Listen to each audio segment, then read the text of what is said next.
What's happening here? 1 second. This is the wrong. Focus. Yes. Like this happens to me so often that I'm already thinking, okay, we're in the right one now. You can speak.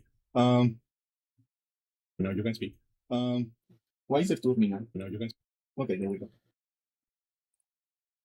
This happens to me so often that like I'm considering like for my next rebrand, I'm just going to make like a modular overlay that is like entirely inside of one scene.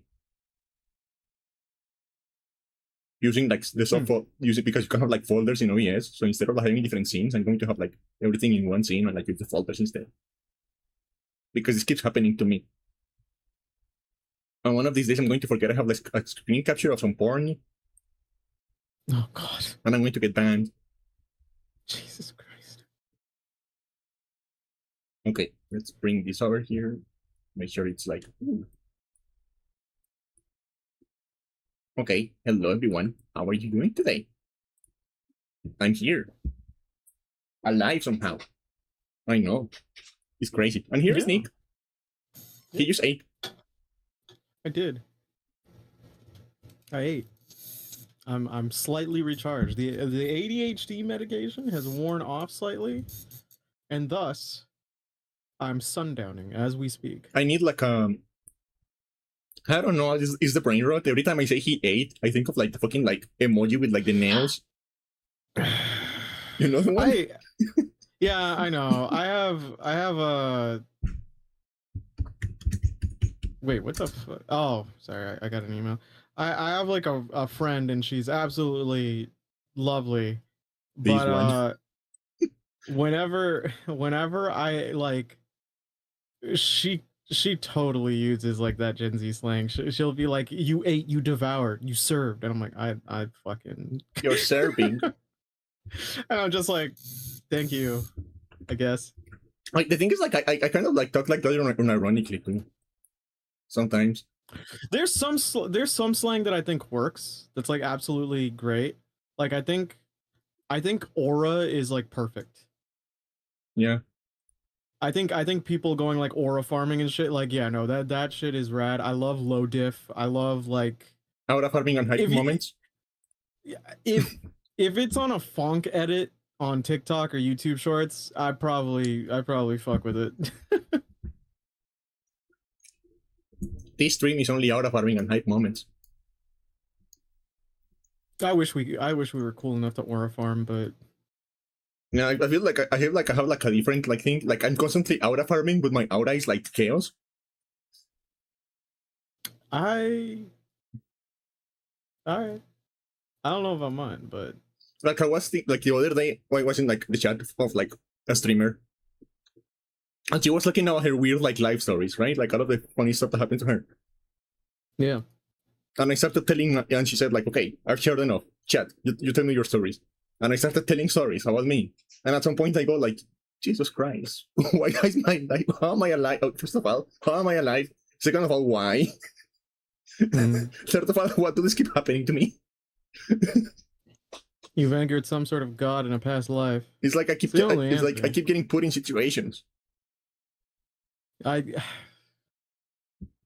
kind of resonate with that. Hold on, let me see how many. Oh wow, my bottle says 0 refills. I have to actually manually go to the doctor to get the refill. What? I only have 6 pills left. That's not good. My ADHD meds.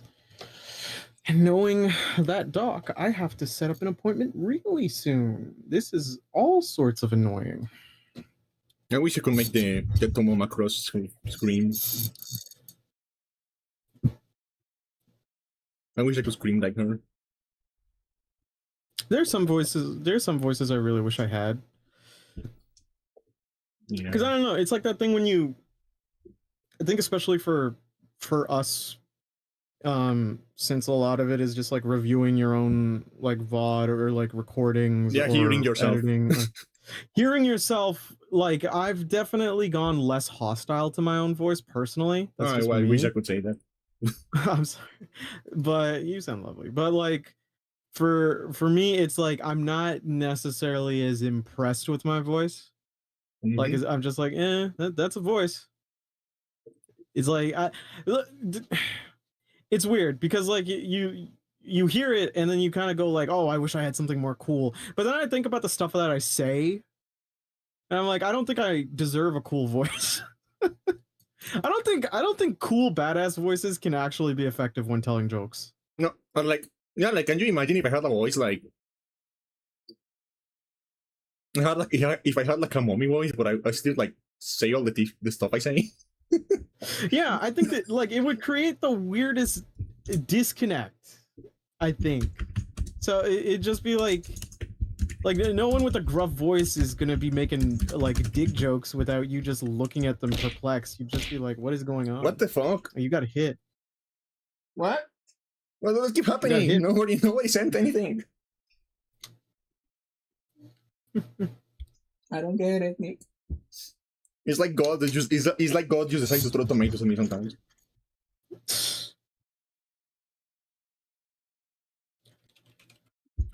Wait a second.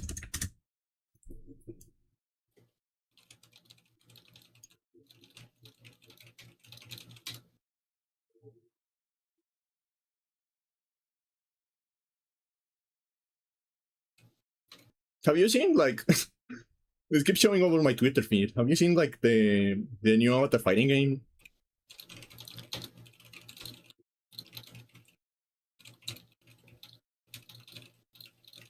Hold on.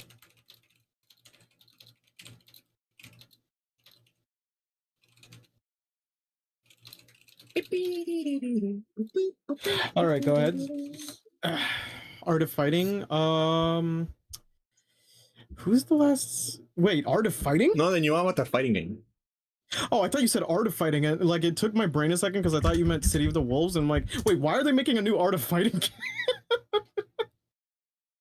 The Avatar one is highly technical from what it seems. Like it's really cool with its subsystems. It's just like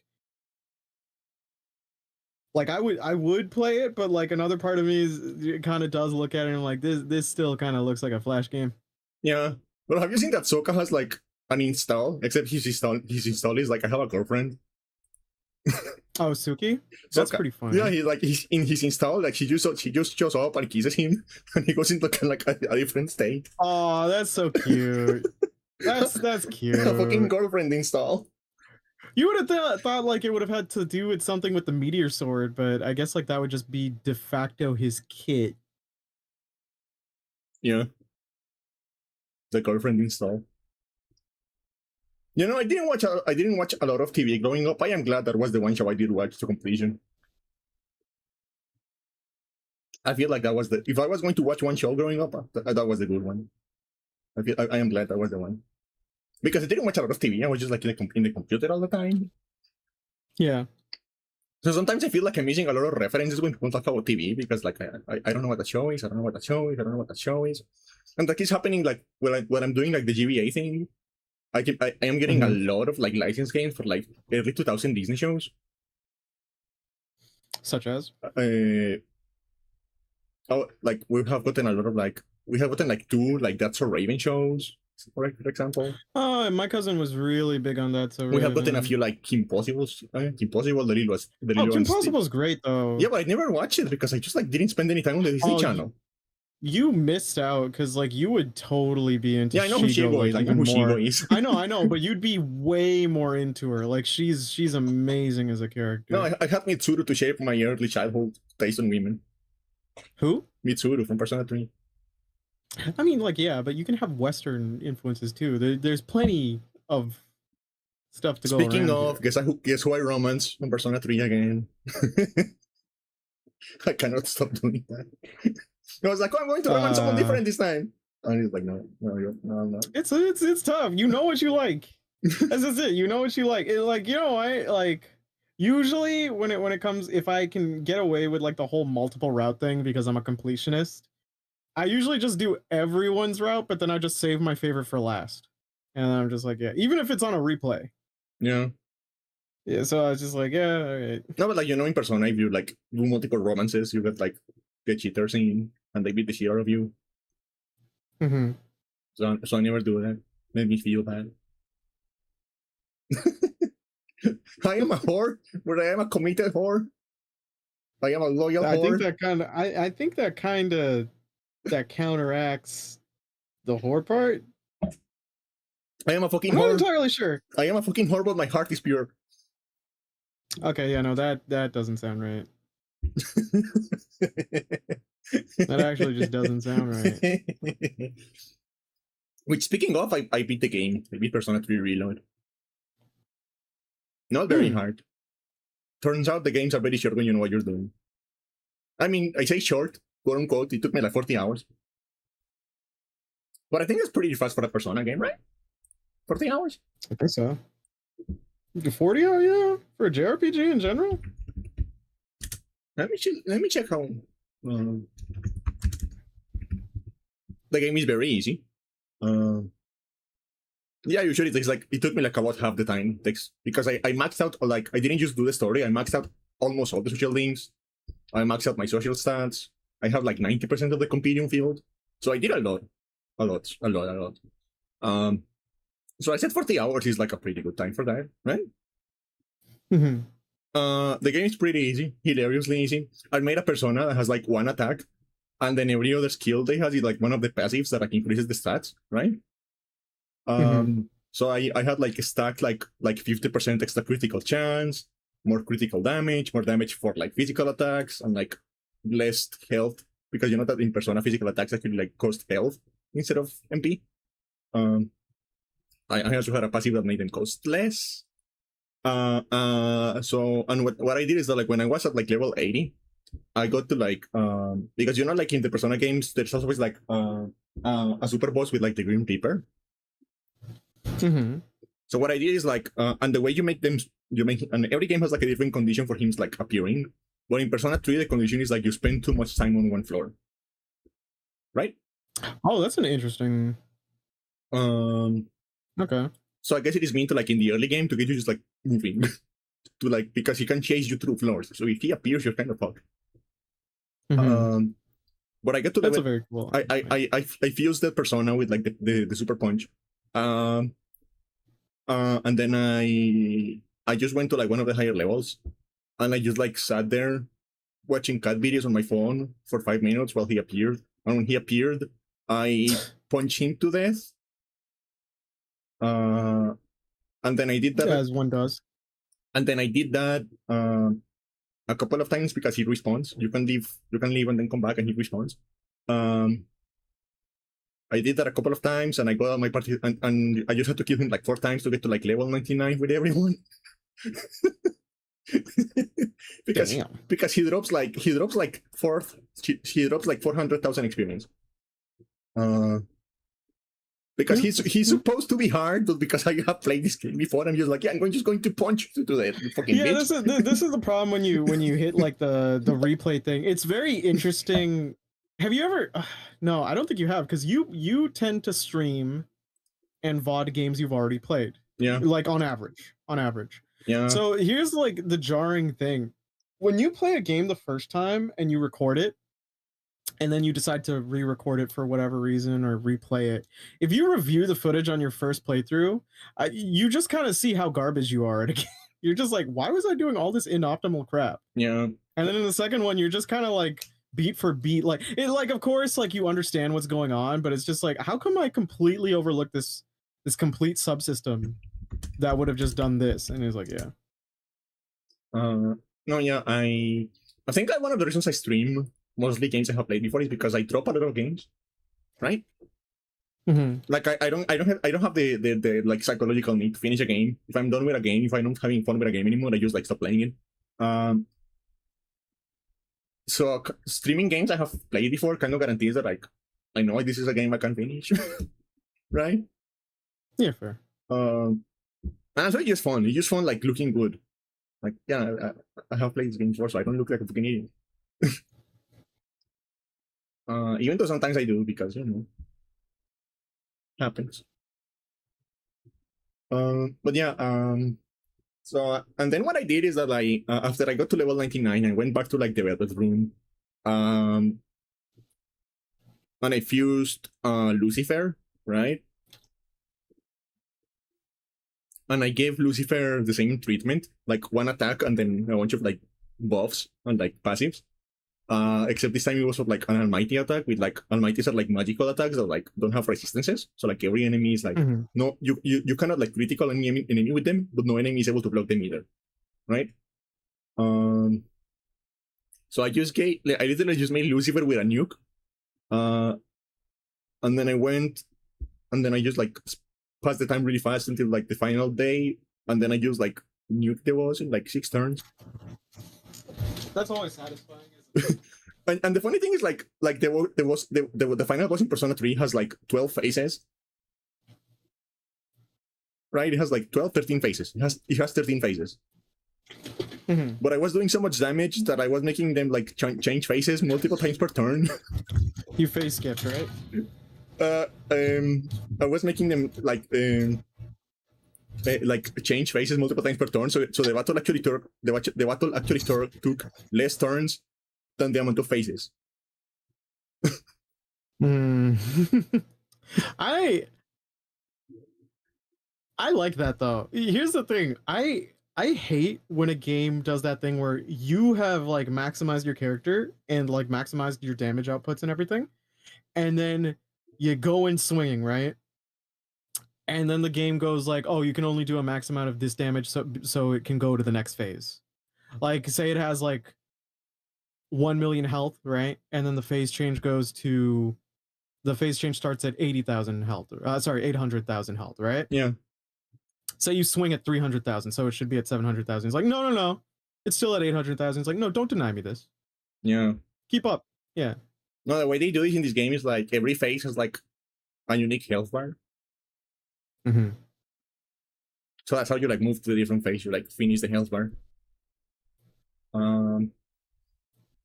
And normally it is supposed to be annoying because every time the final boss changes phase, it changes like elemental alignments. So like it changes what elements it resists, what elements it like repels, right? But because I had an almighty attack, it just fucking didn't matter. Like, because nobody can block almighty attacks. That's the point of it. So it's like, hey, fuck you. I have the power of Satan in my side. Because that was literally like my final persona. It was Lucifer.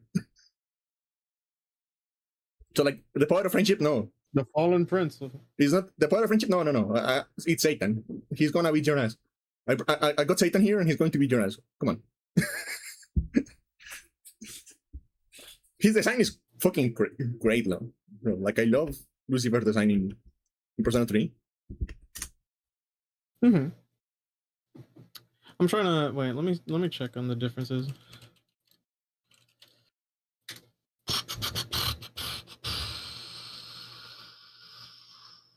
If I can just show me the okay, there we go. Let's see. They didn't change him too much. Like a lot of the personas have the same design as they did in the original game. Oh yeah, that's a really cool look. Like the 6 wings and the giant fucking horns. Yeah. I fuck with it. And he just had a nuke. And he's like, okay, we're going to kill death today with a nuke and the power of Satan. You ain't shit in Castlevania, you ain't shit here, Reaper. So yeah, the game was pretty easy. And I didn't really grind at all. Other than like the 3 times I killed death. The Grim Reaper, I mean. I didn't really grind, so I don't know. And I also got like all my social stuff up, and I finished almost all of the social links, except the ones I don't like. Like I didn't want to max Kenji. Like the kid who wants to like fuck a teacher, he's annoying. So I didn't max his social link. Yeah. And I also didn't max the social link for like the guy in the track team because he's also like annoying. Yeah, fair. His entire social link is like, I have a knee injury, but I have to still run, and you have to help me hide it from the team. And he's like, and you're just like, you're stupid. You're overworking yourself. This isn't how this works. You're not going to keep. And the doctor literally tells him, you're not going to be able to walk into years if you keep doing this. And he's like, but I have to compete. Yeah. I have to compete. Yeah, no, but you won't be able to compete in the future, stupid. Track is life. Yeah, but your life will be gone, stupid. Just rest. Just learn to rest. He's so fucking stupid, man. So I don't like him either. So I didn't finish his social link either. But I think I finished all of the other ones. Okay. And then like in the final day before the character dies, because spoiler alert, I guess, for a game that came out like in 2006. In the day before the protagonist dies, you can go around and like talk to everyone you have like a max social link with. Yeah. And my favorite like scene of that is like the teacher. Because the social link the social link for the teacher is like it's like a lady you start talking to in an MMO, right? Mm-hmm. And you don't know it's the teacher, right? And she doesn't know it's you. You're just like two kids on an MMO, right? Two like people on an MMO, and like a dying MMO. And then like her max, and then like on her max social link in like her rank 10, they reveal like the MMO is like shutting down. And before the MMO shuts down, she like uses like items to like write a little I love you on the sand for you, and then sends you a screenshot of that. And then like you go back to like the faculty office on like the last day, and you drop your phone by accident. And she sees that like your wallpaper on your phone is that screenshot of like that message, right? Mm-hmm. And she starts freaking out. And he's like, no, where did you, a friend sent you that, right? Like, where did you get that? Where did you get that? And she's like freaking out and like running around the room. Just hyperventilating. Yeah. And like, no, this cannot be real. This cannot be it. And then she's like, hey, do you maybe want to like go for dinner? Actually, no, never mind. And she just like runs away. Jeez. It's really funny. I also really like the final scene with like the dad from the like little like girl, you know, like the divorced parents. Yeah. The final scene is that like the dad telling you, oh, like he's happy now, and she sends me letters all the time, right? Because she went to live with her mom.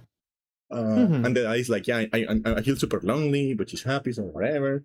And that's she's good. And that's he's healthy. And he's talking about like all of that, and then he stops talking about. And he's like, okay, but like, what the fuck is your problem? Because she keeps telling me that like when she grows up, she wants to marry you. Like, what were you doing to her? Hey, don't put that. Yeah, exactly. Your protect's like, don't put that shit on me. No. I didn't do it. Is just so sick of it. That wasn't me. That wasn't me, man. Also, like, why are you leaving your child unattended in the park? You like, come on, you suck. You're lucky that like things turned out okay. Like that could have gone a terrible route. Like kid running away from home. Yeah. I also really like it's pretty funny. Yeah. I also really like the one with Tanaka, because the one with Tanaka is like you see like a newscast of what he's doing, and he's like, actually, I didn't learn anything. I'm still a terrible person. Haha, fuck you. I have money. Okay. This is my morning. Nobody can tell me what to do with it. Fuck you. I respect that energy. Eat shit. Because it almost like feels when you're doing social link like he's growing as a person, and then he's like, no, I'm not. I refuse. I utterly refuse. Like there is like a primal evil in my blood that like I have to like embrace. Otherwise I will explode and die. My blood will not cease boiling. Yeah, but like overall, I guess it's fine. I don't really feel like it has like, I mean, you know, like I'm generally like pretty negative with remakes, but like I just don't feel like it's like justifies itself over the original.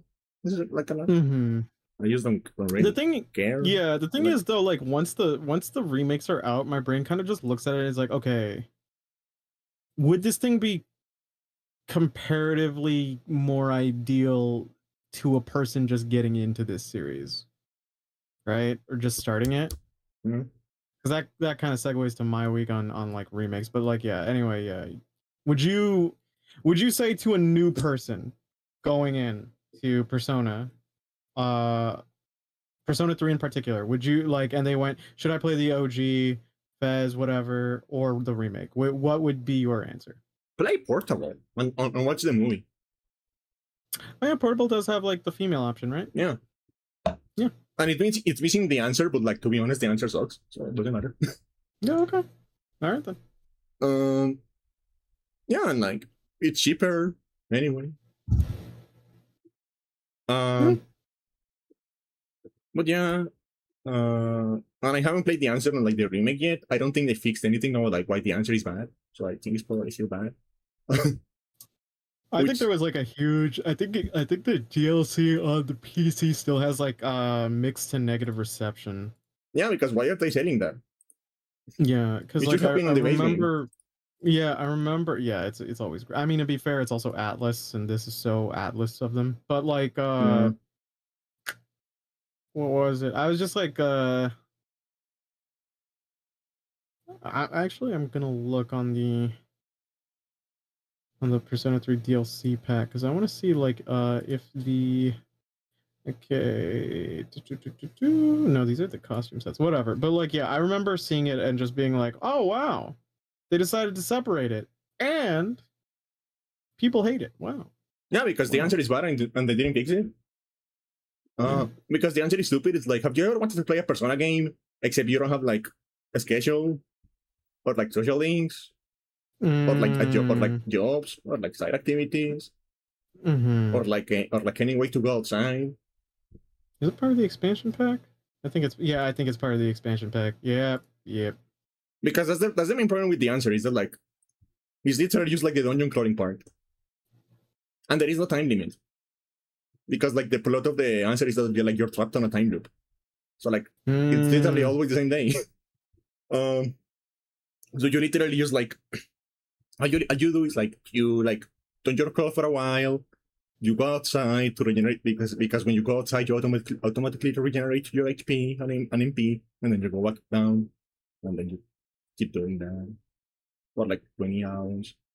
And every now and then some story happens, but it's stupid story because like the characters like have like negative character development on the answer. Yeah. Like everyone reverts back to being a little bitch. Because everyone at the start of Persona 5 is like Persona 3 enemy is kind of like a little bitch. Like Mitsuru is like super cold and distant and like is like obsessed with like working alone. Akihiko is like a bloodhound. He's like getting into fights to stop thinking about the past. Yeah. Yukari is like always like being bitchy and bossy and like kind of annoying. Junpei is Junpei. So like everyone at the start of Persona 3 is kind of like a fucking bitch, but like they actually like get fixed. Well, that's the whole point on the progression thing Yeah. too, right? And the whole like your influence in their lives. Yeah. Which was supposed to, on the plan for that finale for your character, make it sting a lot more. Yeah. And then in the answer they all like start becoming like fucking idiots again. For some fucking reason. And it feels like they're having like negative character development. It's so fucking annoying. I never understand like the whole point of we need to instill some sort of drama or like tension that does not need to be there. Yeah, it's like what about is the fact that you're trapped in your dormitory, you cannot leave, and you're trapped on a time loop not enough drama for you guys? Like that seems like a big enough problem. Because like if by the end, if this is like to be an epilogue thing and you've worked together so long, you would not like freak out. You would not freak out on like what's it called?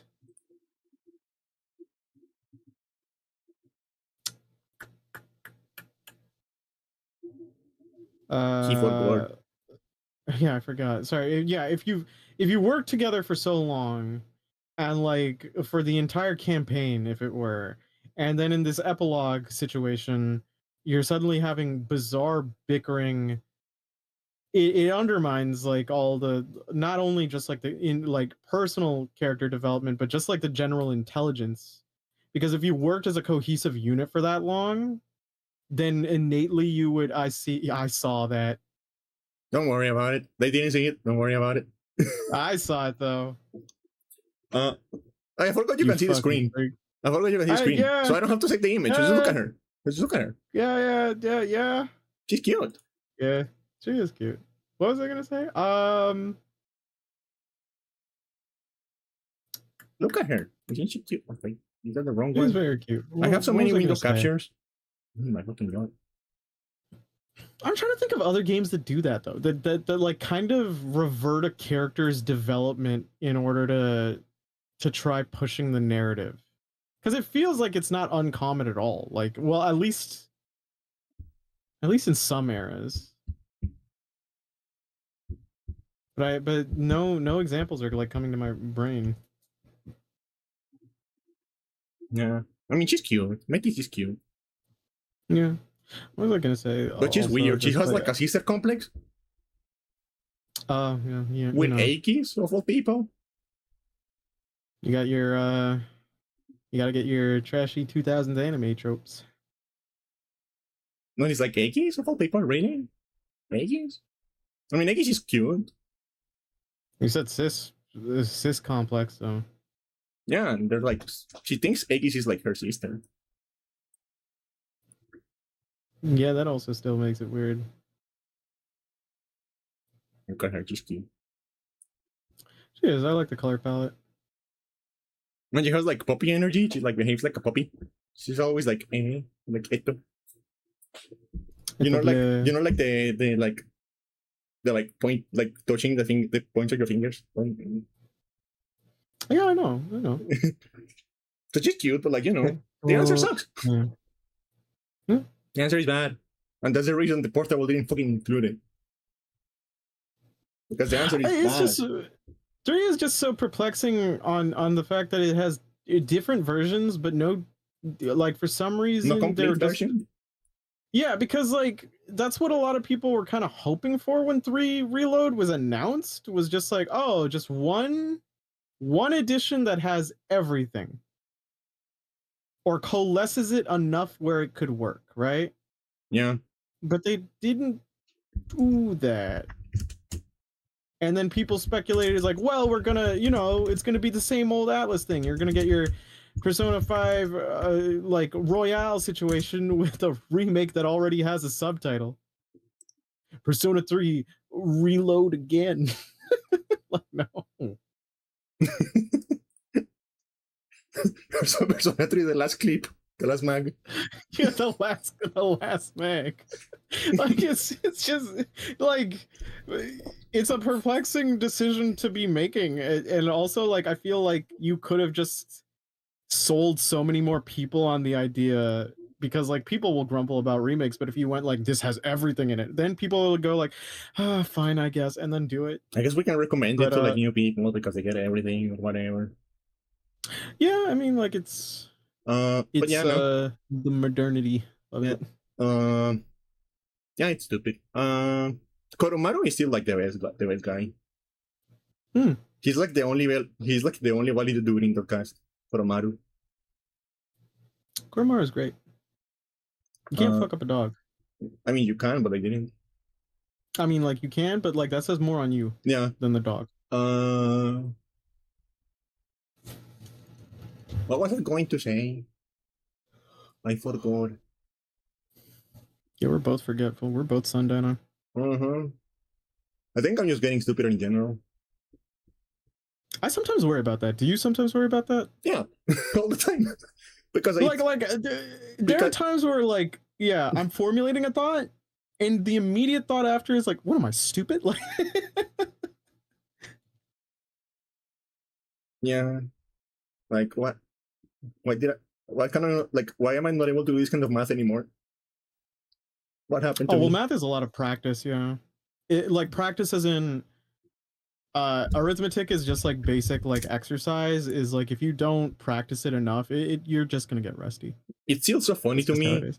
It's associative memory and stuff like that. It's still so funny to me though that like Koromaru is like a guy making dog noises. Like it's literally that. It's literally that. Yeah. It's literally just yeah, why would we record? We got the guy in the booth. We're gonna make him do his work. We're gonna make him earn that paycheck. I think I like that more though than just like a stock dog noise. Yeah. You want to see something cursed? You want to see something cursed? Sure. The Koromaru. Sure. Are you still watching the screen share? Yeah, I'm still seeing the screen share. Okay, the Koromaru costume on Persona 3 Reload The What are Koromoto, they gonna make a little floofer? Oh, the Koromoto Morgana costume. oh, that's a cute idea. That's really cute. Have you ever seen the scene where Shinji is like cooking food for Koromaru and like Aegis is looking at him? Have you ever watched the movies? That's like the question. Oh The Persona god, 3 the movies. OVA movies. I watched the first two, and then I remember there was like maybe some sort of hiatus with the distribution for the rest, but so I didn't watch them. But I watched the first two. Okay, this is unedited. Like the sound effects, like all of that shit, unedited. Okay? Okay, all right.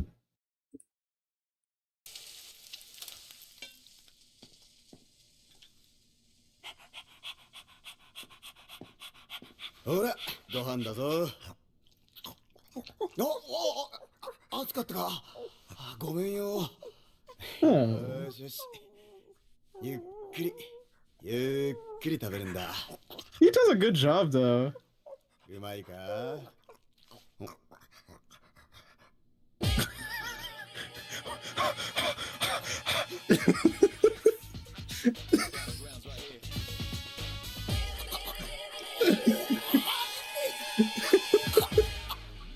I love this scene, it's so fucking funny. The fact that they put the fucking battle music on it. Yeah, I would actively piss myself. She's doing the Majima thing. The Majima the hallway thing. Yeah, except Majima has the decency to at least put the eye patch on the eye that's looking at you.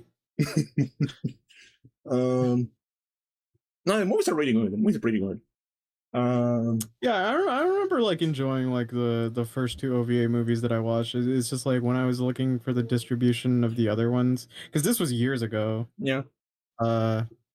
It was just harder to find them, so I didn't know what was going on. They made everyone hotter. Then I just kind of dropped.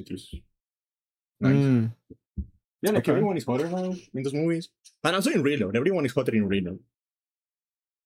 I mean, yeah, a remake would probably try pushing that. No, like I mean, like on the 2D art as well.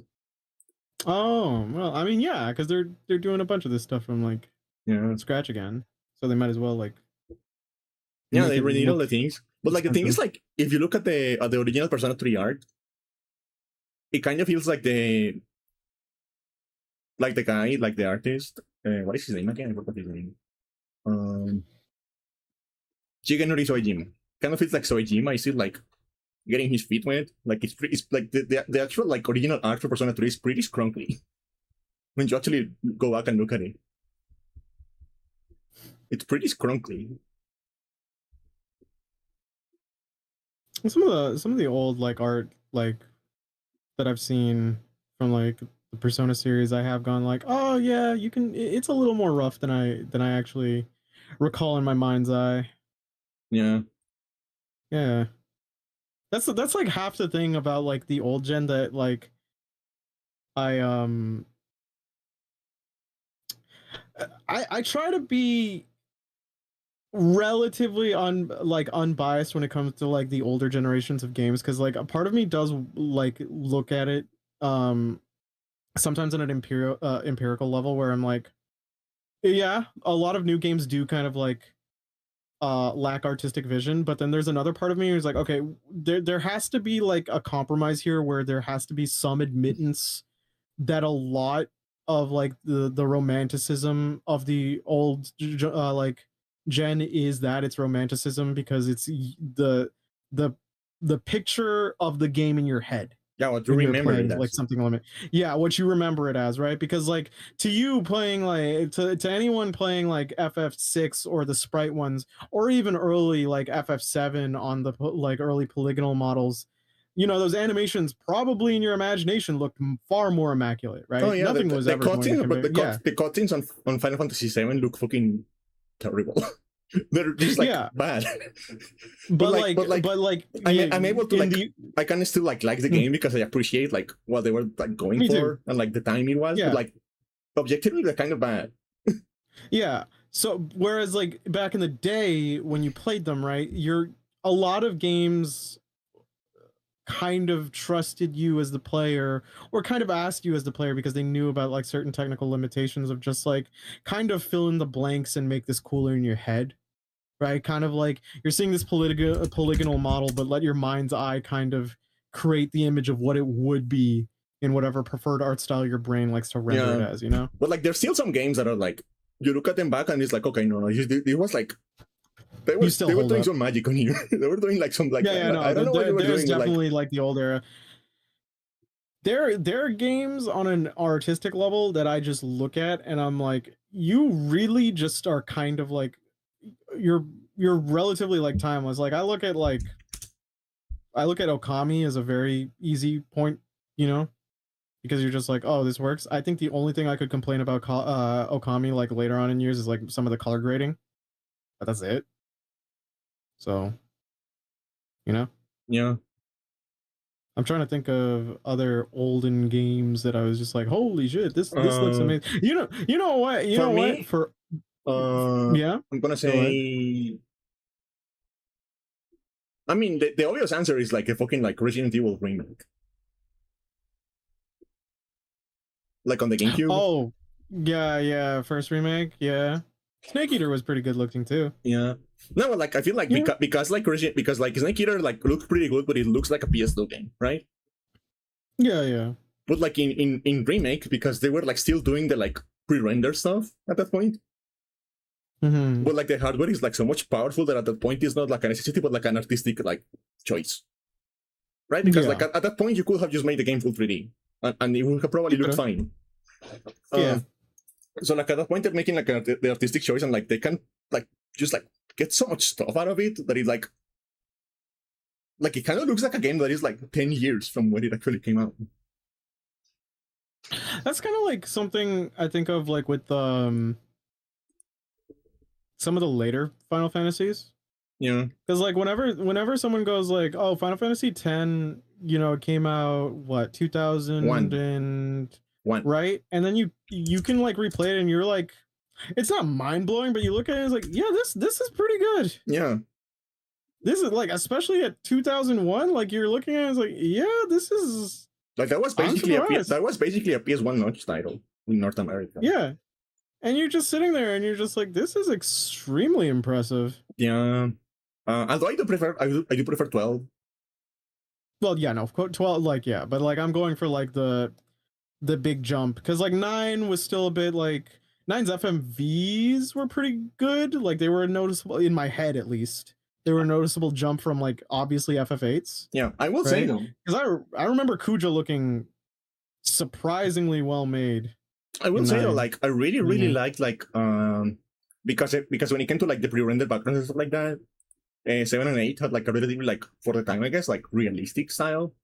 Final Fantasy 9 has like a more like picture book study going on, right? Yeah, it's kind of going for that. And I feel like that has like made it like age better. Like the actual like pre-rendered backgrounds and stuff like that, they look like more like that still looks fine. It still looks like good to my eyes. What? The 3D models not so much, but like the backgrounds are like still pretty good. Yeah. I'd say like FF is kind of one of those interesting properties where it's like I could kind of take it in any sort of art style. Yeah. Because like FF remakes, like, you know, people get upset at remakes, but hey, Tifa and Aerith look glorious and the party looks rad as shit. But like the FF7 remakes. And then there's like the original polygonal like style, which would like, you know, I'd kind of find it cute. Like I'm sure like if they were to try doing that now, they just do chibi instead, like the super deformed. Sprite, obvious, right? And then like the kind of anime 3D model stuff that you would have seen in like Dissidia, like I would take a Final Fantasy in that art style too. Yeah, I do wonder though, if there is like because you know how like Final Fantasy is kind of like floundering when it comes to like sales and stuff. Well, yeah, it's like, in a very awkward place as a series right now. Yeah, and like one of the theories is like they just like take too fucking long to like come out. I get it, but another part of me looks at it and goes like, I would also just be disgusted if Final Fantasy just got even more saturated. Yeah. I think I'd get way more fatigue on that idea than anything else. Yeah, but it used to be we got like 3 Final Fantasy games every generation at least. That's true. And I feel like That's that would true. be a But good pace. Like 3 every generation, that's a good pace. I mean, we're still at FF16. Like, I don't know if like I don't know. Like last generation, it was only 15, and this generation is probably only going to be like the remix and 16. I'm kind of more fine with that.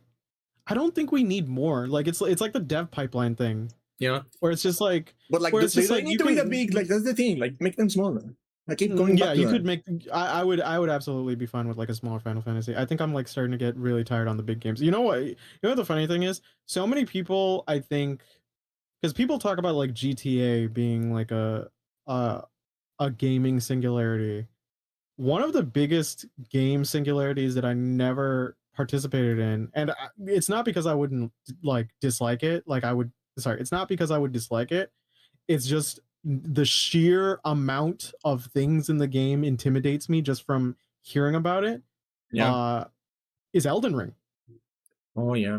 Like on a quality level, people say it might be one of the best FromSoft games, and I don't necessarily doubt them. I mean, it could be the culmination of years of development time and everything. It is. But like the span, the scale, like at some point, like I do look at it and I go like, Oh, yeah, dude, do I so... even have the time investment to like just dedicate like months of my time like for this? I played the game for like before the DLC. I played the game for like 20 hours.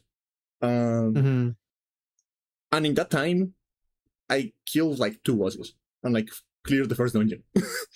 Yeah, because I was just doing so much stuff. I found so many caves, so many like weird stuff going on. I ended up here, I ended up there, I ended up like I was finding so much shit to do. It's like, and it was really fun, but it was also like, oh my god, I'm never going to finish this fucking game. Yeah, no, because I think about it and it's just like, bear in mind, the game seemed intimidatingly large before the DLC. Yeah, and then the DLC is like a whole game. Yeah, and like even FromSoft has admitted like, okay, we're probably not going to do anything to that scope again because that was massive. Yeah, we kind of fucking exploded doing that. Yeah, so like I think about that and I think about like the scaling upwards of things where people mentioned like Final Fantasy Rebirth was very big in its scale too, right? Like there's a lot of quality good stuff like in mini games and stuff too, but it's very overwhelming for a lot of people as well. So I think about it and it's like I wouldn't want multiple Final Fantasies trying to do that and then maybe flubbing it, or even if they did it successfully, I'd be like, that's so much time. Yeah. I'd be fine with like one slightly big Final Fantasy game and then another game that's a little more modest in its scale. Yeah. Like I'd be fine with that. But you know what I think another problem with Final Fantasy is? Other than the timeline? Right. Like, what even is Final Fantasy anymore? Like, what the fuck is a Final Fantasy? Like you see like a new Final Fantasy game and it's like, okay, is this a Nomura game? Is this a Yoshi P game? Is this like, mean the identity? Yeah, is this like turn-based? Is this like an action RPG? Is this like an action game? Is it a fighting game? Is it like old school? Is it like more modern? Is it like fantasy? Is it like sci-fi? Is it like Final Fantasy is like everything all the time, and that kind of like means it's nothing at the same time. Yeah, because you can have like a strict turn-based situation like the old games. You can have like an action game like 16. You can have sort of hybridish to 15's element, right? Yeah. And that does make it a struggle for a fan base that might not necessarily vibe with each of those entries.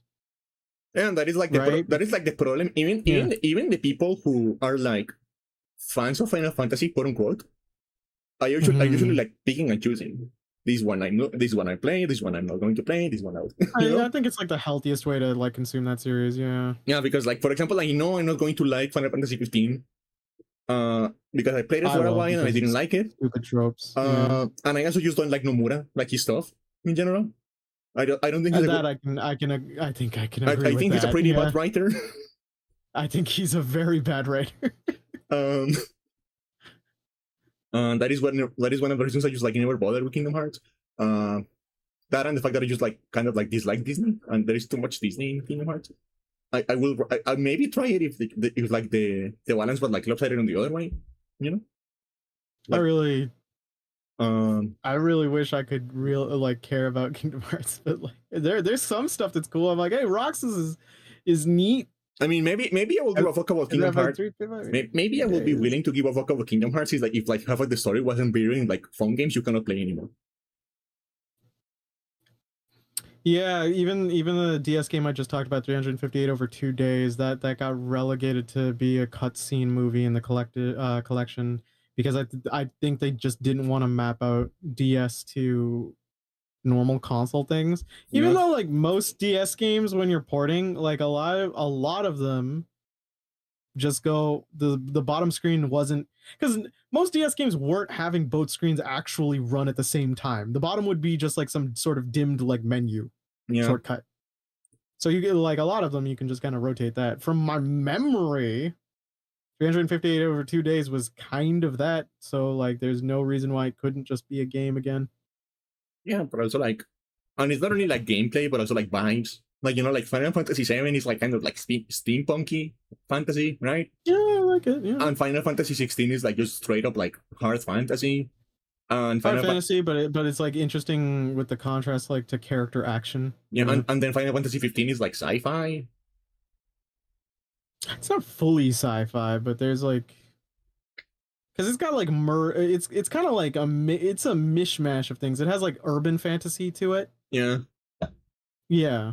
So it's like, what is a Final Fantasy at this point? Like, whenever a new Final Fantasy gets announced, I have to fucking wait and see, okay, is it one of the ones I'm going to like bother with? Like, and I feel like most people are like that. So like, of course it's going to sell less because you are not addressing your whole fan base like at any one point. This is such an interesting conversation topic on like franchise identity. Yeah. Because you know, in theory, one of the smoothest things you could do is just go Final Fantasy line, main line, all going to be your turn-based RPGs. We'll have like an alternative line, maybe called you know, give it a subtitle like for the action RPGs and the character actions, and then I mean, that's another line for the City of that's what they were doing with the fucking tactics games. That's what they were doing with tactics, and everyone liked tactics. Yeah, but only for tactics. Whereas like this series is like, because it's an anthology, I feel like it tries to get away with it more, and I can kind of see as to why. So like, but like a different label for some of these would actually make it easier to follow through. Like a good example is kind of like Mega Man. Because your Mega Man, your classic Mega Man, you kind of know what's up. It's your jump shoot platformer, pretty basic. Yeah, your Mega Man like, X has everyone is like in a separate like container. Yeah, like you have your X's and your zeros and your battle networks and X is like slightly more faster paced. He has more versatility. Zero just kind of goes like that on meth. ZX is also within that line, so there's the same continuity. Like Legends is like your 3D platformer shooter kind of thing. Yeah. And then Battle Network and Star Force are like fighting game deck builders, and it's like they actually like, you know, the annoyances of like such a concurrent series and like trying to glue it together for like a goddamn concurrent timeline for some of them, it can be annoying, but it helps. The immediate consumer knows what they're getting into. They know like in this release is like, oh, it's from this timeline. Okay, yeah, I'm excited. Or oh, I can just wait until they update my line of games. Yeah. But it's like interesting because like at the same time, there are franchises that I think got more interesting when they were more diverse in their in sort of their identity, at least on a gameplay level. So the immediate thing in my head is Resident Evil, because for a long time Resident Evil, like if we're gonna include zero to like 3 were your tank control thing, then 4 to 6 were your action games, and then Code Veronica thrown in for, was Code Veronica tank controls? I can't remember. Yeah, it was. Yeah, it was. And then 7 and 8 were like your first person horror with like now like including the action element too. but like then 9 was hybrid, Yeah. right? So like though that's like an interesting thing about that series is you just kind of see like the progression and kind of like it makes certain eras of that series kind of stand out to the point where like I get more and more worried as we keep on remaking of just like the homogenous um like the saturating and making it more homogenous, right? Because now 2 isn't a tank control game, and I get it, people wouldn't like it. Same thing with 3, and 3's mid, like the remake. And that's like kind of my worry if we ever, and God forbid, if we remake 0 and remake, like they'd probably make them action games too. Yeah. And then you kind of look at this and like, yeah, this would be more consistent for the series. This would, people would know what they're getting into. They'd be like, that's a Resident Evil, but like then you kind of have like a Thesean ship of a franchise. Yeah. Where you, yeah. So, but I feel like there are two important things like differentiating Resident Evil and like Final Fantasy. And that is like Resident Evil is like doing that by like eras, right?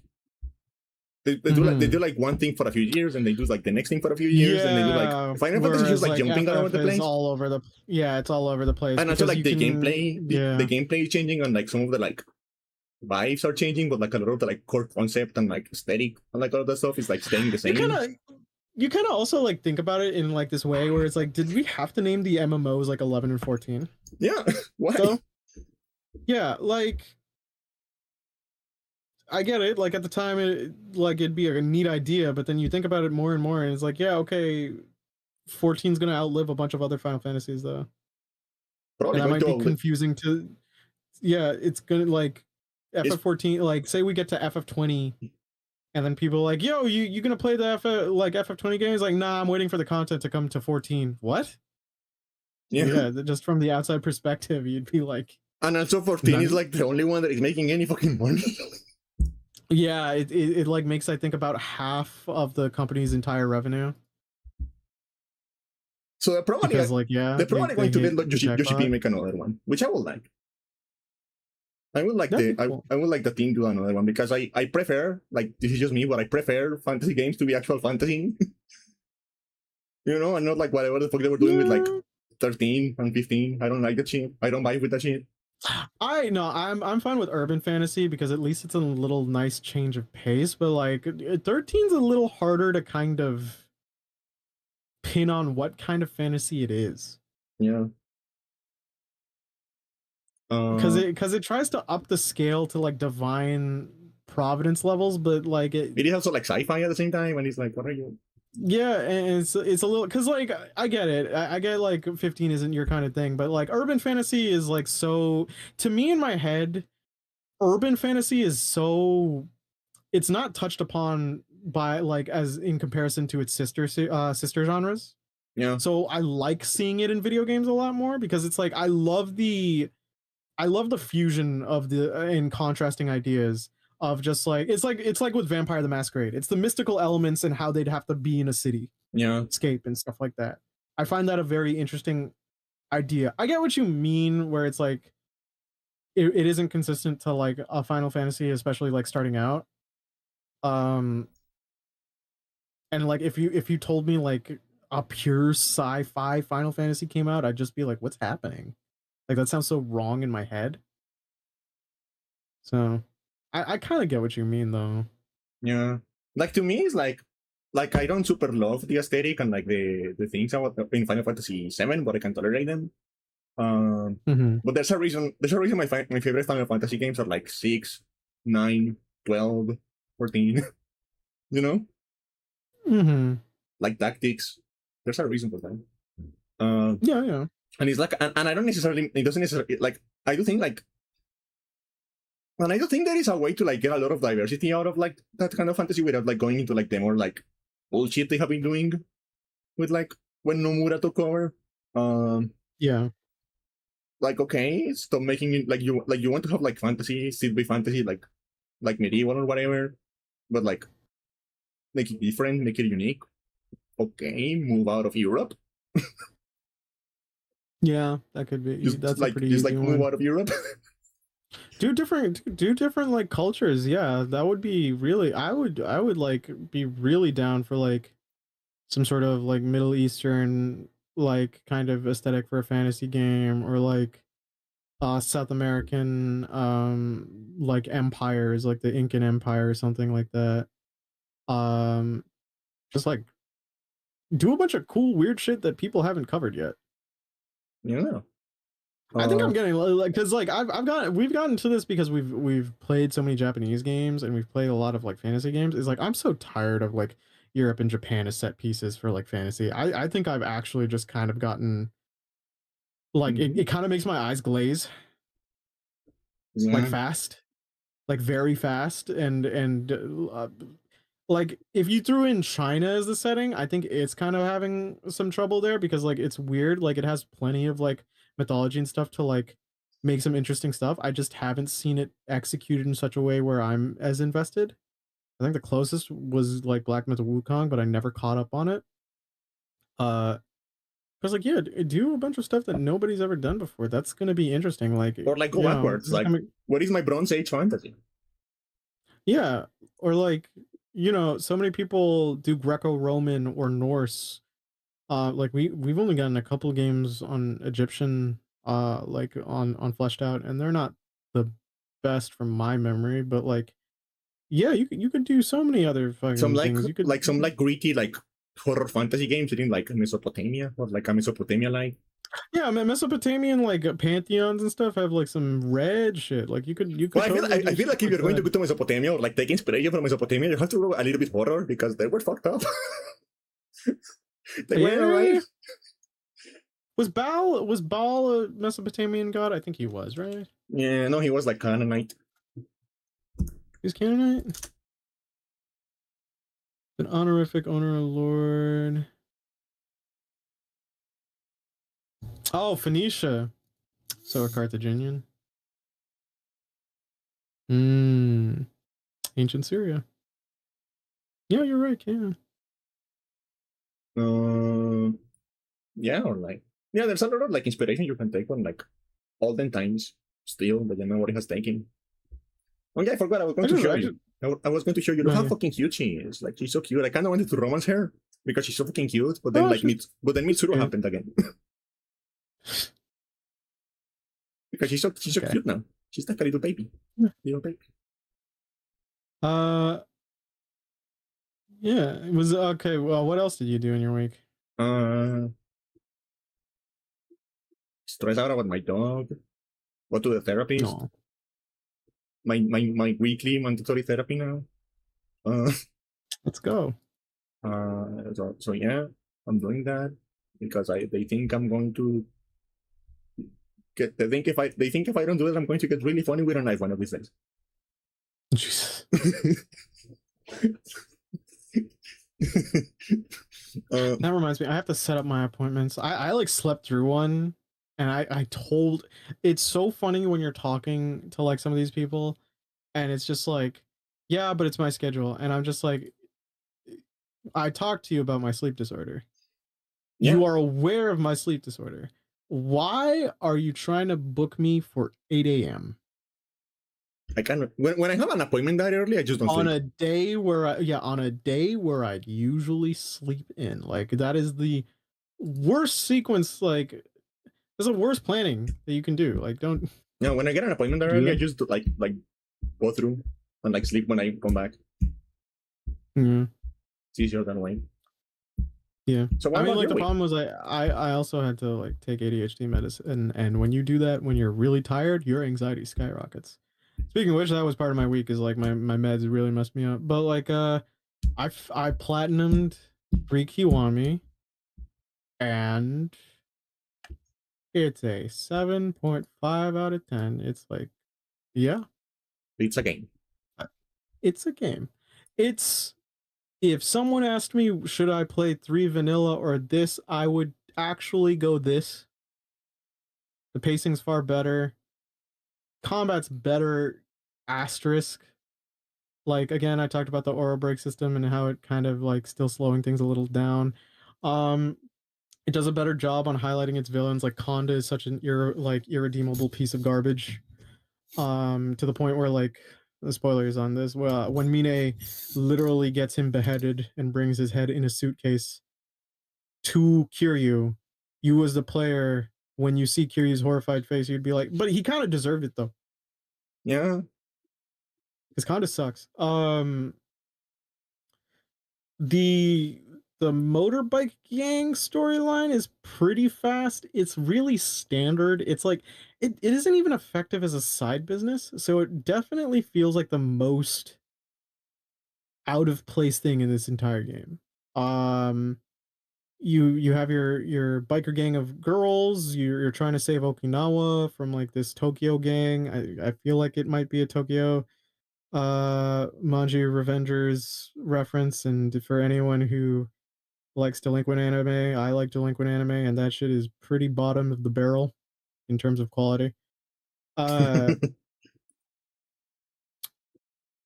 It's it's so perplexing, this game, because like as I played it, it's like I didn't trying to formulate my thoughts. I'm not opposed to dunking on something I think is actually just bad. Like I think Yakuza 0 director's cut is like completely unnecessary. Yeah. Right? And it still doesn't even address like some issue, like some things you would want in a director's cut. Is like in the later Yakuza games, you can just like call a taxi cab from your phone. So it's just like, Yeah, but it's sure, like they didn't have phones in the 80s. yeah, no, but you like, yeah, you don't have the cell phone, but it's just like on a quality of life feature, fast travel just in general would be nice. Mm-hmm. I don't know. I feel like when your map is as small as Yakuza, fast travel actually takes away from the game. No, I completely disagree. This is coming from someone who's played every single entry. I've seen everything I've had to see in Sotenberg, Kamurocho. Just all of them. I'm so tired. Even the devs are tired. You know how you know the devs are tired of it? They give you a segue for 3 different games, a literal segue, so you can traverse the maps faster. Mm-hmm. And they're small, but it's just like you kind of know everything there is to like you can curate pretty fast. Like they'll put the sub story objectives on the map. They'll put the mini game objectives on the map. You know where you're gonna be. Like it's very curated on that. And to be like, fast travel is just kind of the optimization of the process. You're not gonna do it all the time, like from the start, but when you kind of like, because there's a fog of war in the later games. Like as you go on, you're just like, yeah, why would I walk everywhere? Why would I? Shit, fuck no. But like, 3 even acknowledges this. You get the segue again, and it's like the prototype segue. But like, It does exist, but I hmm? don't know. I don't know. When did the Segway get invented? I feel like it wasn't like it was actually pretty early. Not the 90s for sure, but I think it was pretty early. 2001, yeah. Really? Yeah. Do you remember when the CEO of Segway just like drove his Segway off a fucking cliff and died? I don't know. Which is a real thing that happened, and I'm not making it up. It is. He like literally said like, look at this. It's like, here's my confidence in it, like not like in its like safety features. I'm going to drive it to this cliff and then use the brakes or like whatever, like the pivot sort of brake system, and I'll totally be safe.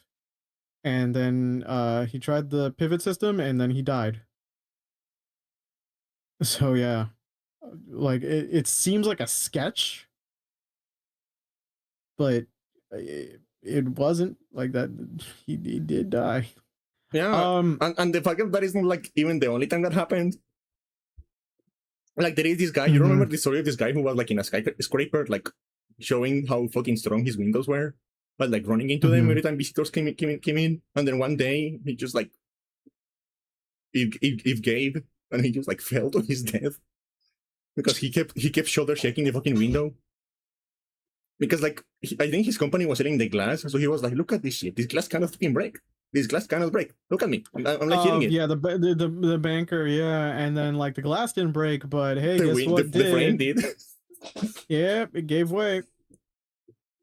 But yeah, right. So like, okay, the biker situation, it's like the same classic thing as a side. It's so awkward because like the orphanage is technically the thing that you could theorize is your side business. because it can generate revenue, whereas like the biker thing is just for a storyline, like for some storyline perks and a pretty good like equipment thing. Um, but like it's the same rigmarole as like the zero, like the usual side business like things. It's like, oh, you're in this new scene where, well, there's 4 evil people at the top of it that you must stop, and it's always the same thing, and they're the same kind of characters. The resolution's at least a little more fun because it isn't like all of them going like, we learned the lesson at the day. The resolution is 3 of the 4 kings betray the 4th king because they're so tired of his shit, and they just beat him up, while Kiryu watches is like, yeah, that's about right. But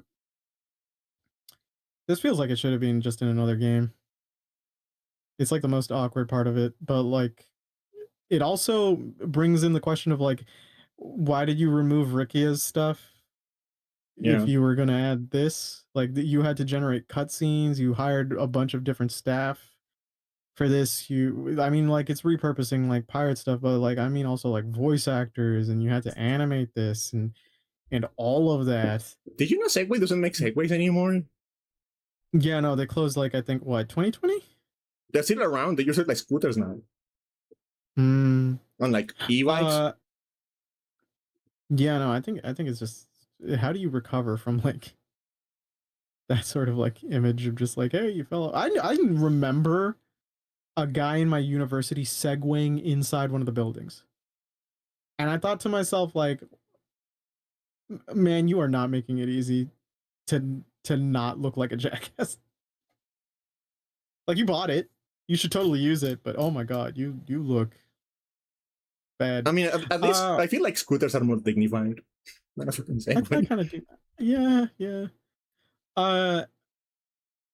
So the other thing is like, this game like removes things and then it adds other things in place of them in this weird thing. It's like substituting a recipe, like substitutions in recipes. Oh, I love that kind of stuff. Have you ever seen that subreddit that is just like about people who like replace stupid stuff on a recipe and then complain about that? Yeah. And it's like, you know, I get it in a sort of way where it's like, you cut some of the like the fat out of the sub stories that were just kind of weak. You cut like that weird simulation storyline thing that wasn't too great.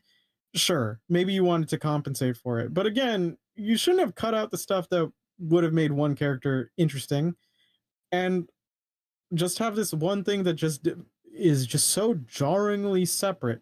They also include the Reapers. And for those who haven't played 3 original, the Reapers were an entire bounty hunting chain where you would find these Reapers. They'd all be these criminals who were ex-Tojo or something or other, and they were rising up as criminals, and you would defeat them in sets, and then the storyline ends, and you're like, oh, here's a secret boss of the Reapers. It's a boss from Yakuza 1. And they continue that, but they don't make it as convoluted. It's just like phone notifications, and they're all around the map, so it's like shorter. But you look at it and it's like, this is still kind of a waste of time, and this kind of generates more money than the biker thing. Yeah. So, and it also generates more money than the orphanage thing. So now I have 3 different side things that are competing for my attention. But like, kind of only one of them. It's kind of fucked up that you're trying to run an orphanage for profit, Nick. Why would you do that? Why would you do that? Hey, my eldest daughter was the one who pitched it to me, and by God, she was smart enough to do it. All right. I already made the kids bentos. I have 10 extras. It's not my fault that they sell well on the market. Anyways. Yeah. Also, I don't know why we bought a monkey for the orphanage. I feel, a chimpanzee for the orphanage. I feel like that's very detrimental to the kid's safety that I just got an active ape. But look at how cute Yukari is now. Yeah. She's so pretty now. Anyway. So yeah, you're getting these 3 different... But... Your ADHD riddled brain, what? What?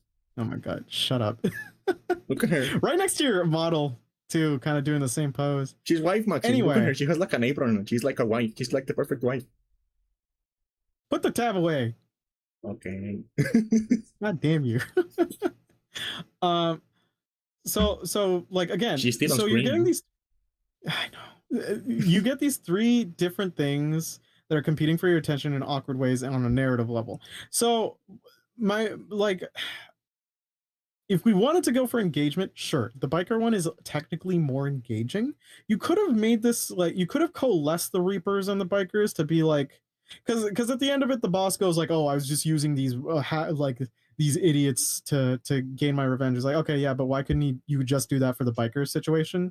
Like, you could just be the big bad behind the bikers, and then I would have less to waste my time on. That could have generated me more money by comparison, etc. Right? Like, just kind of fuse the two things. Purpose.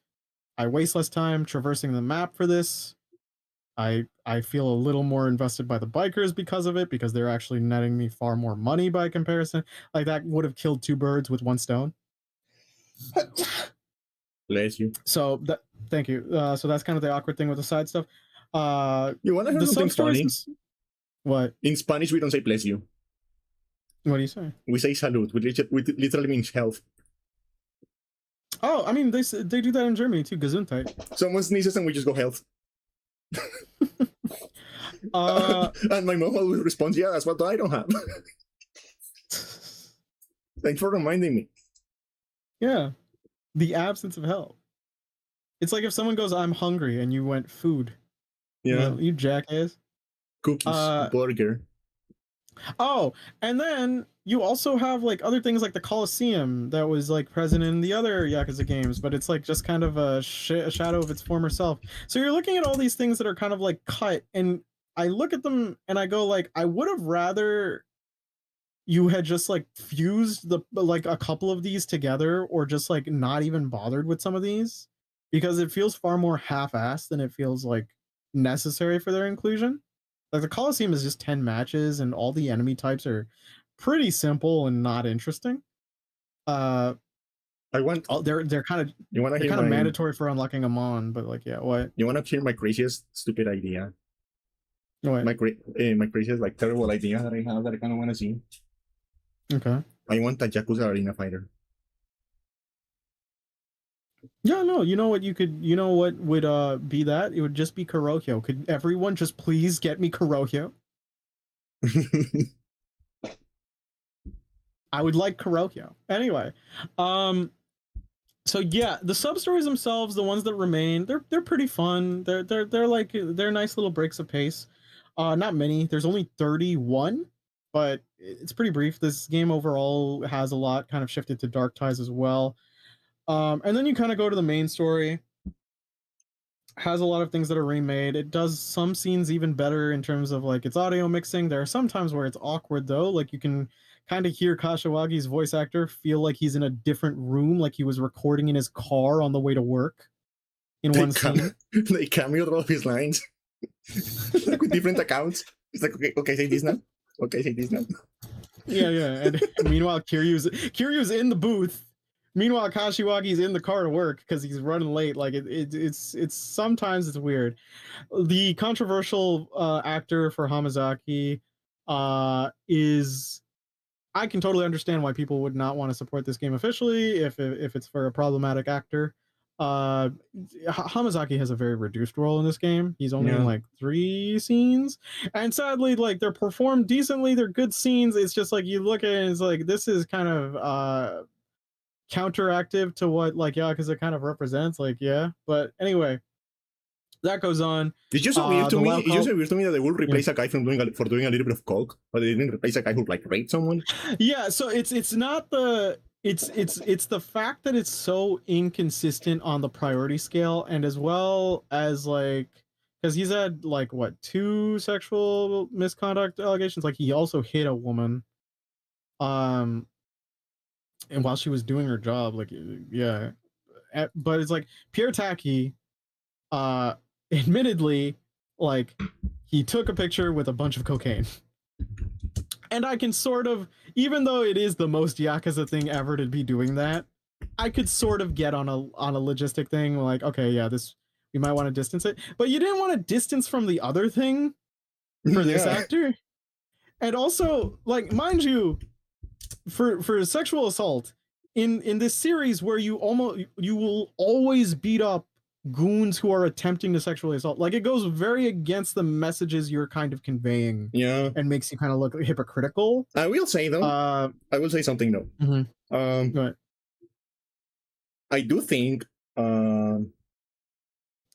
like, I agree, like, it's very, and they should have fired Kirtaki for that, and they should have fired this guy, right? But I am kind of glad they replaced Kirtaki, because to me, he has a very friendly face. He does, no, yeah, to me in Judgment, because we both played Judgment, is his name Hammond? No, it's not Hammond, it's a Hanma. He looks way cooler, like the game model. Yeah, he looks far more intimidating, kind of like because he has, there's something about, because Pierre Taki's like version of him just doesn't look as intimidating to me. He kind of just looks like a run-of-the-mill like captain who's trying to talk big, but Hanma in like his Redux model is like, he kind of looks like a bit of a schemer, big scumbag, but strong too. Yeah, I love his design. It's really cool design. I like, yeah, and like you absolutely hate him in it, and it's conveyed so much better, I think. Yeah, but like Pierre Taki is like, his face is too nice. He has like, he's very round. Yeah, he has like a very round face, very like round features. He has like huge dimples. He's like he's like French. Yeah, if I fought him, I'd just be like, oh, Uncle's just acting up. That would just be it. It wouldn't be like with Anma, where I'm like, I hate this guy. He's like French. So yeah, so Hamazaki is reduced in this role. If you're playing on PC, I'm sure someone's probably modded in Rikia, and like Hamazaki is like different. Which leads me to the next thing is Rikia's weird in this game. He's not as charismatic and boisterous and loud. Instead, they kind of made him your quiet little sibling who's awkward. He's like the guy that in the family party, he's upstairs in his room. Yeah. Does he still do like the gay thing? He does. Oh, he okay. does. But they didn't take that out. Yeah, they didn't take that out. He's more unsure of himself. He's kind of quiet. He's like the type of kid, like he comes off as the person, like if he was lectured, he kind of scowls, but not at you, but like he's like, I'm so stupid. It's like that energy. Yeah. That's kind of like different from Rikia. It's not necessarily bad, but it's like Rikia is just so charismatic in the original, and this new one's nice. Like the tragic scene where he has to go, obviously still hits the same, but it's like in a different way. It's just like him going like, I kind of dream big, but I was like scared this entire time because I didn't know if I was cut out for this. And you warned me if my life would be a waste. My life would be wasted if I came here, but I saved you, so I don't think it is. And it's like, this actor is a relatively new actor. I don't think they necessarily gave him as great direction as they could have. I also can't really see him trying to be a comedian type, except for the one scene. But like, they took out like, you know, the sub story for the luchador thing, which is weird. They could have just put that in, because like in the I forgot to mention him. Is it who? Bald Kid. I'll just call him Bald Kid. Bald Kid's the wrestling kid in your orphanage. Yeah, the one honestly who was like my least favorite of the kids. I don't like kids. Like, he annoyed me the most. Yeah, because he's a little more selfish than the others. But like, you could have like his orphanage tied sub story is like he's really good at wrestling because of his weight class, right? Because he's an elementary school kid. He's winning every wrestling team match in his school. But then in the sub story, he faces off a kid from another school who's like 6 feet tall and 300 pounds, and he gets his shit rocked. and then Curious, the entire storyline is Curious like, you thought you was hot shit, huh? Out in these streets. But it's more like the lines of like, a frog in the well doesn't knows nothing about the ocean. That's like kind of the line. But it's like, you could have thrown like Rikia in for that, because it was keeping like the wrestling storyline, and you could have helped Rikia could have helped like train him. It would have worked. And because Ricky gets a reduced role, like his awkward, quiet, kind of mopey character is just so weird. He's just, you just kind of feel bad for him. Ricky has kind of been reduced to a sad puppy for a lot of the time. Whereas, like, you know, when Ricky is like in the underworld and he's kind of like shocked after the events of Kamurocho, him being silent and sad, you're just like, oh man, this really shook him. In this one, you're just like, yeah, this is kind of par for the course. He's not a bad character. It's just like you definitely kind of reduced this one character. Like everyone else gets a level up as a character, but Ricky in sacrifice for Ricky, like they offered him up. It's like, give us some of your charisma, and then everyone else got it. And Rico's like, no, I don't necessarily dislike this actor. His face, like, it doesn't bother me as much. Like babyface, but like whatever. He's kind of one of the weaker parts in this remake. If someone went like, yeah, but old Ricky is better, I'd be like, yeah, no, you're right. It's not to say this one's bad, but yeah, you're right. Storyline is much more clear. Some of the development for some of the other characters and their intentions is like far better. The fights continue. They're like, all right, Andre Richardson he's that guy. He's an asshole. He's got a stupid theme that sounds like someone's farting the entire time for the track. Because they tried doing a Muddy remix, but it goes like he's like, all right. So then you get to Mine's boss fight, and you know what? Mine is the best boss in that entire game. Like, he's actually fun to fight against. I like him. I think he's really cool. You know what the cool thing about him is, Candy? Why? Remember I told you in his DLC he has the shackled heart mechanic that you're like, oh, that's cringe, but you know it is, yeah. But like in the boss fight, he activates that. The exact same animation. So like if you play the DLC, you're like, oh, it feels like I'm fighting like my player character. That's rad. And if you haven't played the DLC yet, you're like, what's that all about? And he's like, yeah, he goes apeshit on you when he goes to that phase, and it's pretty damn cool. And he's legitimately one of like my favorite fight in that entire game. His motivations are pretty good. His performance by the actor still really spot on. And now for the ending. So Andre Richardson comes out and he's like, I'm still evil, I'm gonna kill Daigo. And then Minu's like, oh, Kiryu, don't tell my boyfriend I betrayed the entire clan off of a misunderstanding. So he suplexes Richardson off of the building, off of Millennium Tower. And then you would think they fall to their death, right? Mm-hmm.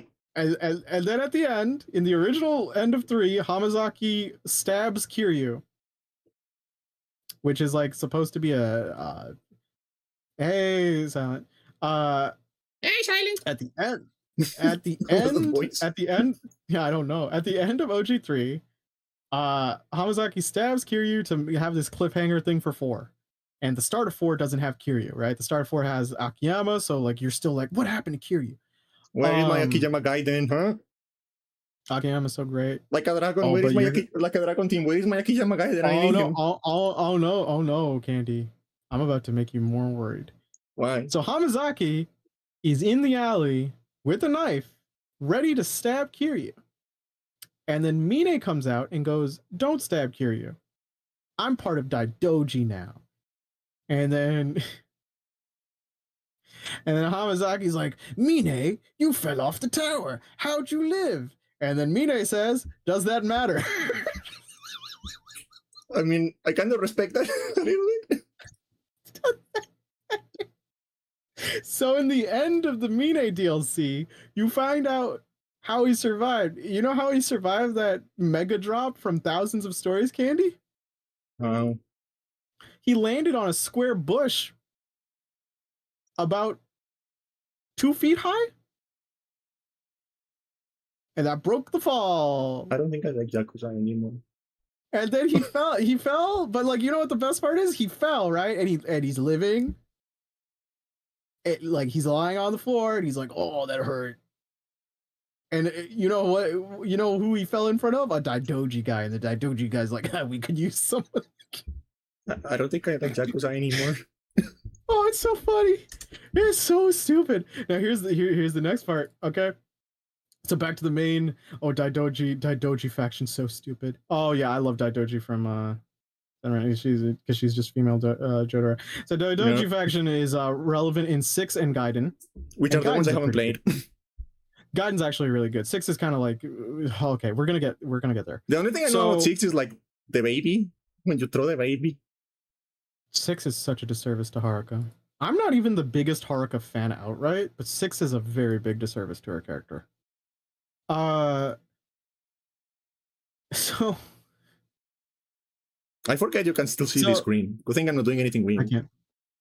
So what happens is, back to the main campaign, he stops Hamazaki, right? Mm-hmm. And then they have like a back and forth about why you shouldn't stab Kiryu. And then Mine says, I doubt he'll show up in Kamurocho again. Now come with me, the broker wants to see you. And Hamazaki drops the knife and goes with Mine, which means that the events of 4 don't happen now. They're overwritten. Because Hamazaki has to be in the main campaign of 4. He's in prison with Seijima. Also, he started the whole thing with Kiryu being stabbed, right? So that's just completely overwritten now. And then I looked into it, and they're making a branched timeline. A more new canon timeline. Because from what I can gather, there are multiple things. Yokoyama said, oh, this is the last of the Kiwami line. There might be something completely new spawning off of it, but we'll see if we're going to touch up on something on 4, 5, and 6. He included 6, and I can only imagine he included 6 because 6 is the second last entry in the Kiryu saga, and it's like the very first one on the Dragon Engine, and it's rough. So from what we're gathering, in the future of RGG, we are getting reboots of 4, 5, and possibly 6. 6 is a bit of a tough ask because Gaiden literally starts off with playing you cutscenes from 6. So this is weird. Also, if you do this, like, you have to balance all this bullshit to make sure it's still kind of to have lived long enough to see all of you. Yeah, I know. Make it all cohesive with 8. How does it feel to have lived long enough to see all of your favorite franchises go down in flames? Feels great. Yeah. So like, here's the thing. I can see why they would want to reboot 4. 4 is terribly written, and Akiyama is the thing that holds it all together in terms of you liking it because he's a great character. 5 is a mess, and I can see 6 being rough and also being kind of a disservice to the characters I've mentioned. So I get it. I get it on a fundamental level. On the other hand, oh god, we're all getting tired. We just wanted this series kind of modernized. We don't need alternate timelines. We don't. Like, I get if you get to the point, if you're not writing sci-fi and you get to the point where you have alternate timelines, you need to stop. Okay, so the thing is, it's not like they're acknowledging in the universe there are alternate timelines. What's going to happen is just like the new timeline, even if they say otherwise, it's just going to be the canon timeline now. And the reasons I think are on certain development things. I genuinely think that the RGG studio is kind of tired of like doing just actual remakes, and they're tired of Kamurocho because same scenery, right? Yeah. Hell, Kamurocho and Sotenburi are going to be in fucking Stranger Than Heaven. Like we've tread this ground before. So the likeliness is, because they said Kiryu might not show up for Kamurocho for a while, 4 could have like maybe Akiyama, Seijima, like maybe Tanimura question mark, and then another character, or maybe it will be Kiryu to finish the whole like dragon, phoenix, tiger, turtle thing in ancient Chinese mythology. And then maybe they'll completely remake 5 to have a villain that actually doesn't suck. But with these two, it's like you don't really know what's going on anymore. they kind of want you to be excited, but another part of me is just sitting here dreading because it's like, I don't necessarily think you're gonna write something worse. I'm just sitting here and it's like, I'm looking at this timeline now and it's just like, when are we gonna get a JRPG with Ichiban again? Yeah. Like, my man's been sitting in the corner waiting, and we're gonna get more action games, and we're like, and I like them, but like, you know, there's got to be some differentiation, and like, even when those new games come out, even if you market them as reboots, and I see this as the reboot thing as like being like, oh, people are maybe starting to feel mixed on remakes, right? But like, if it's a reboot, people have to be invested because it's a technically new thing. Yeah. So, and maybe we can put higher priority on development, like, you know, because like instead it can be like, instead of us doing the remake new game thing, it'll just be like, here's the reboot that is the new game, so we can do that. And I like, on a logistics level, I get it. It's just, it's so tiring, just as this series. If you're someone who's been playing these games up until this point and you kind of like go through it, you're just like, oh my god, I have to do all this again. For someone coming in new, 3 is like a marginal improvement from 2 Kiwami. I can see maybe a 4 reboot. Like, you're not necessarily missing anything because you don't know about a timeline that's completely like dead now. But even then, it's gonna take you like what, 6 years, maybe more, to just catch up to the series. Yeah. And even then, it's like they've created like awkward writing points for themselves, and it's just like, don't just like reboot so hard that you're gonna, because it's gonna end up that thing where it's like, we changed 6 too much, now we gotta remake Gaiden in 8, and I'll be like, how about I strangle you? How about that? I'm Yeah. so tired.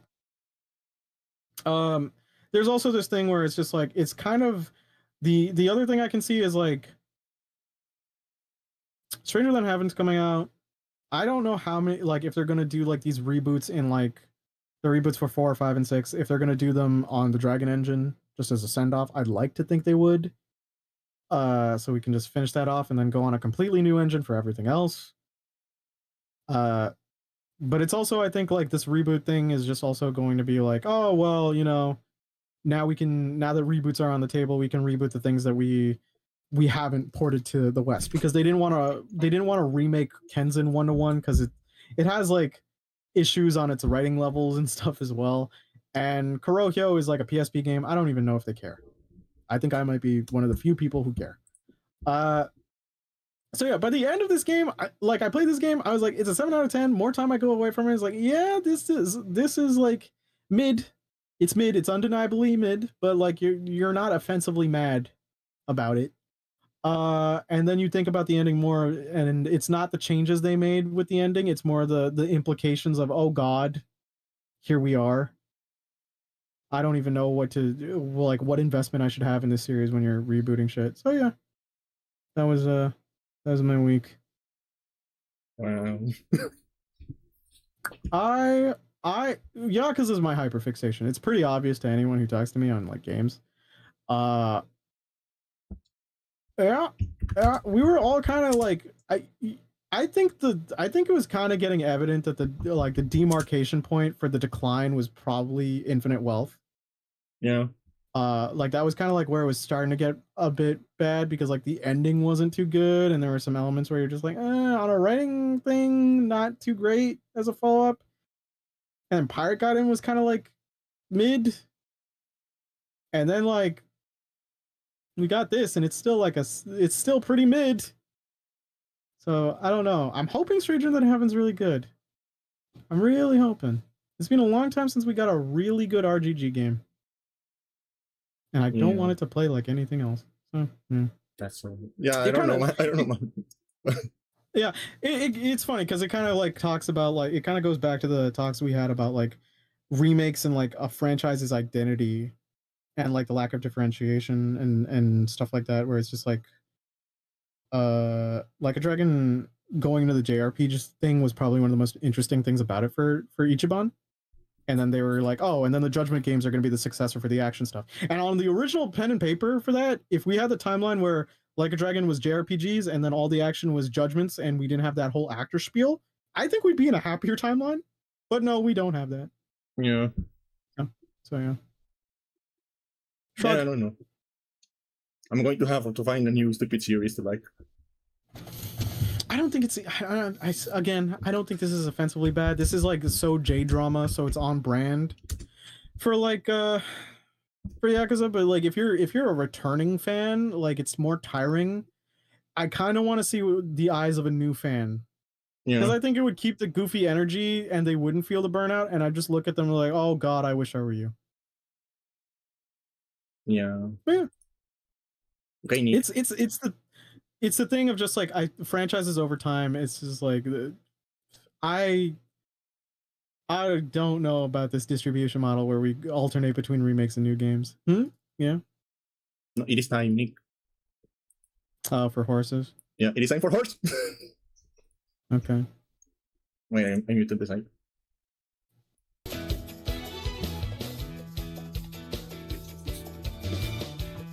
We're gonna start the horses today. Let me open like the TV tropes page because I know the TV tropes page have like the horses in like the order they released, so I will make it easier.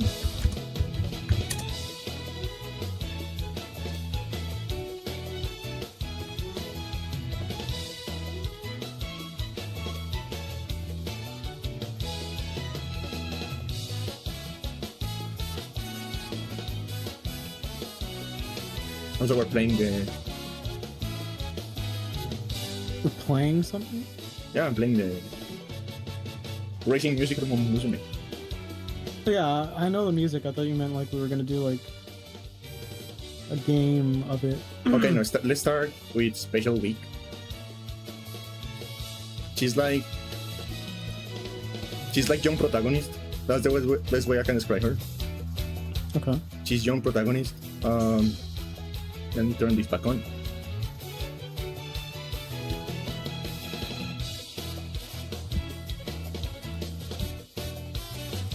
She's young protagonist. Very standard design. We're very standard. She's got the. I appreciate the. I always appreciate the white bang. Yeah. Like the standalone white bang. It's been growing on characters more now. Yeah. The thing about like the Uma Musumes is that if they have a pattern in the hair, is because the horse has like something in their face. Aww. So like, and that is like the whole like the small Musumes are like tiny horses. The big Musumes are like big horses. The size of their teeth is based on like the size of the like front leg muscles of the horse. They go that far.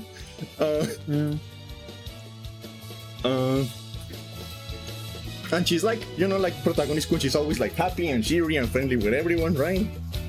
Mm-hmm. She's like protagonist Kun. And this keeps happening in stuff. It's like they make a character that is like meant to be protagonist Kun, and then they also make a character that is like a weird fucking goblin, and everyone just looks like, I like that one more. Make it about the goblin. The audience is always gonna want the goblin. And that keeps happening. And of course, you know who the goblin is. I feel bad. Now I feel bad for her. You know who the goblin is, right? So is it Goldship or is it your little screaming friend? No. The real screaming thing came later. Okay, so it's Goldship? Yeah, of course it's Goldship. These horses. Before we continue, we have to understand something about Uma Musume.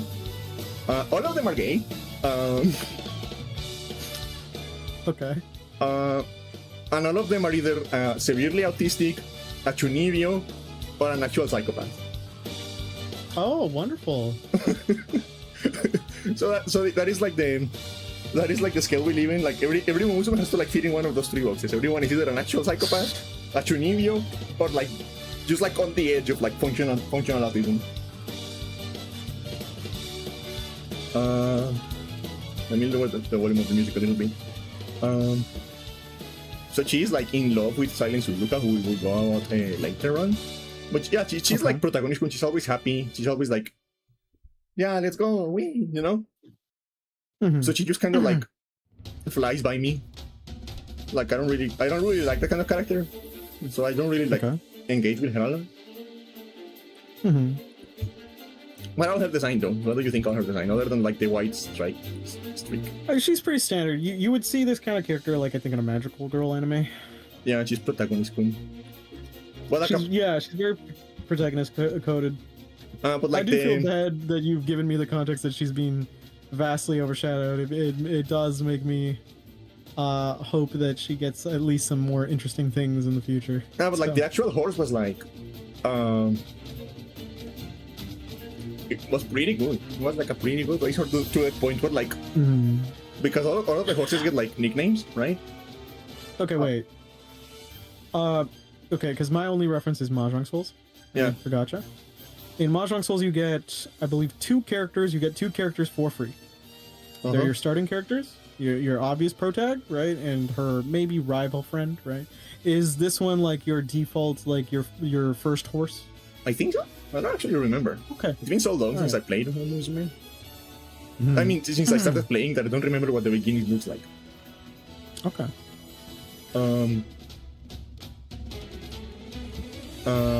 But yeah, she's protagonist queen. Apparently, like the horse was like pretty good to the point where like people call it like the Supreme Commander of Japan. That's rad as fuck. All right. And like, yeah, that's the Supreme Commander. This creature. That's a really cool. And I'm going to say something. I think you should get into Musume. Who? You. No. I'm going to tell you why you should get into Musume. Oh god, fucking damn it! All right. Because it is like the perfect balance of like a deeply serious, deeply like exciting sports anime, and like a deeply stupid slice of life. It's like the perfect balance of both of those things. Okay. Like there's so much like, you know what we should do this week? What? This week, like one of these days, maybe Tuesday, I don't know. Thursday, I mean. We should watch like one of the movies. Because the movies are like mostly standalone, so we should watch another movies. Yeah, I'd totally watch a Musume movie with you. Why not? No, but like, because like I need you to show what like the story on the game looks like. Okay. What like the story cutscenes look like. 有力な馬娘たちが遠い海を越えてここに集いました。迎え撃つ日本勢。注目は黄金世代。 This is so weird. That thing is that giant fucking horse is like French, and that is the final boss of the game. So like, you know, like the final boss is French. I wasn't joking about that. This is so fucking weird.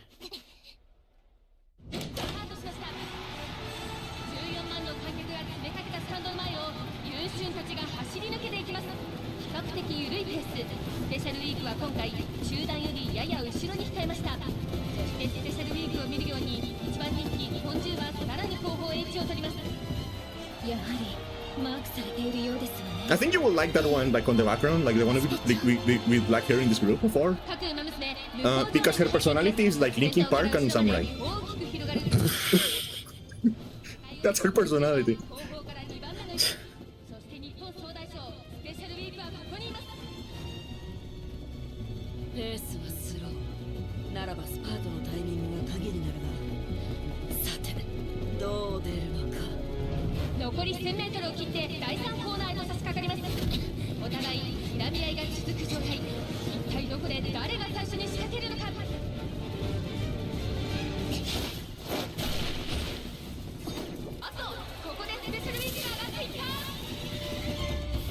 No, she's got the sound barrier about to break.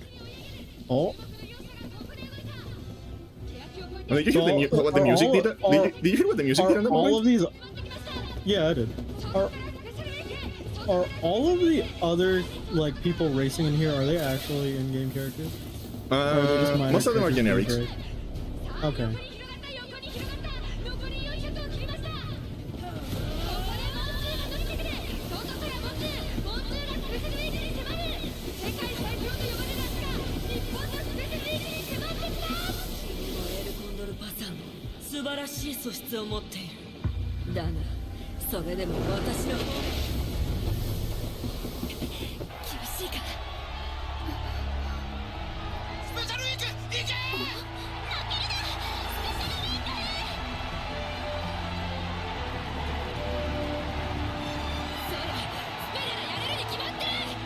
You can kind of get the idea of what's happening despite the fact that it's in Japanese.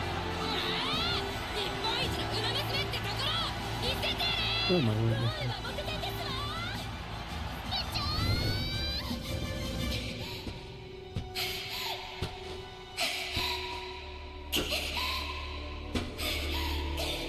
中にはたくさんの夢が乗ってる。お母ちゃんたちの We're doing the flashback thing. チーム全員の友達、トレーナーさん、ファンの人たちの夢。 The horse is serious game. The horse game is serious, Nick. I mean. That's.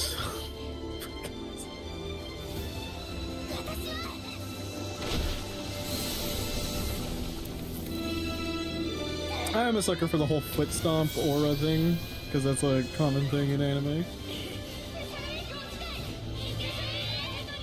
She's exuding aura energy. All right, yeah, that's the one. And the French one is mad.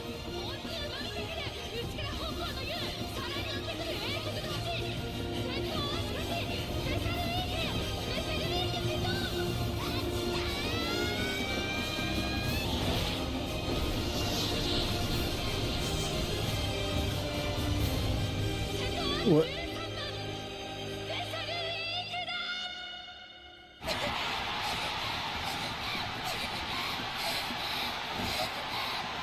See, the horse game is serious drama, Nick. It's like a serious sports anime. They have one where it's like, oh, they broke their leg on the track, and then they take them to the back, and you hear a gun. There's that doesn't happen, but there's a whole like story. Oh, like because I already explained to you that this is actually like a far future where like these are like reincarnations of like the real horses, right? Yeah. So what happens is like, and one of them can like see the past and like see like the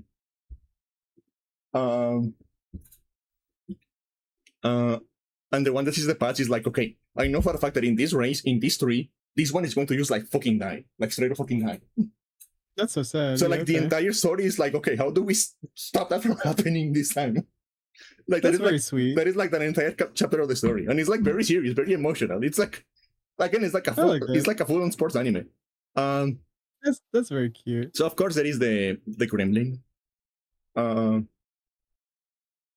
She's always getting into shit. She's always something. Yeah. She's the as she does. Something I like, you know how like in Japanese games they're like they always have like biometrical information about them. Mm-hmm. So so special week, right? Something I really like about this is that like they have like a weight, but they never give you the actual weight of the horse. They always have like a little like joke. So for example, special week is 158 centimeters tall, right? Yeah, okay. And her weight is slightly decreased. That's all you get. Slightly decreased? Yeah, because pre-raise nerves. That's what it says. Okay. Then you get like gold ship. Her weight is, her height is, she's 170 centimeters tall. And her weight is unmeasurable. Unmeasurable, okay. That's what it says. Okay, so you know gold ship. She's like a little gremlin. She's like always getting into shit. She's chaotic. She's like Yeah, I know this. She's very high energy, very chaotic, all that fun stuff. So who's next? Vodka.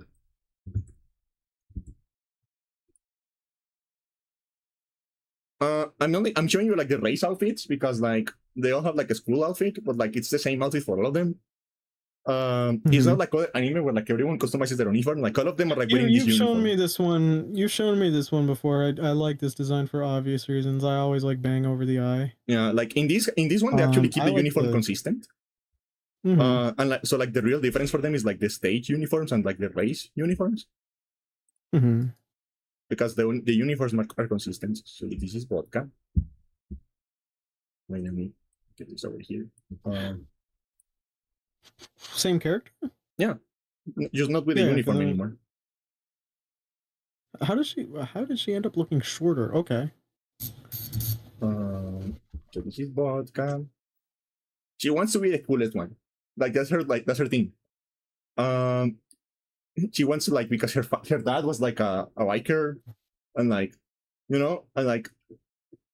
and she just wants to be like cool, and everyone thinks she's cool, and that is her whole deal. She just wants to like, so she's like always posing, always like trying to like, yeah, I'm so cool, and so, you know. Oh, she's trying to aura farm. All right. Yeah, you know that kind of person. Yeah.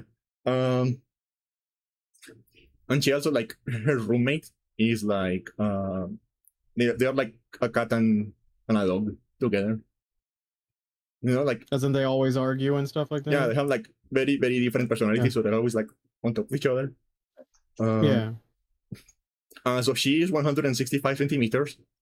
Weight, no change. Okay. That's what you get. Then you have Daiwa Scarlet. No.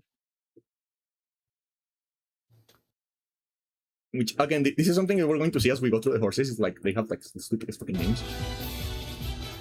I don't know who gives the horses the names, but like they're just so fucking stupid. Like there's a horse that is literally just called No Reason. Like in real life and in the game, there's a horse called No Reason. And it's like, no reason for what? What do you mean by that? No reason up the lead. And there's like, of course, like in America right now, competing in America right now, there is a horse called Skibidi Reese. Oh my god. There's a horse, and I'm not making this up. And don't take this out of context, don't keep it out of context. There is a horse. I think he's competing right now, or if he isn't, it was like fairly recently. Called Kids Looking Touchable. Oh god. I am not making that up. Oh god, that's So this is Daiwa Scarlet. Her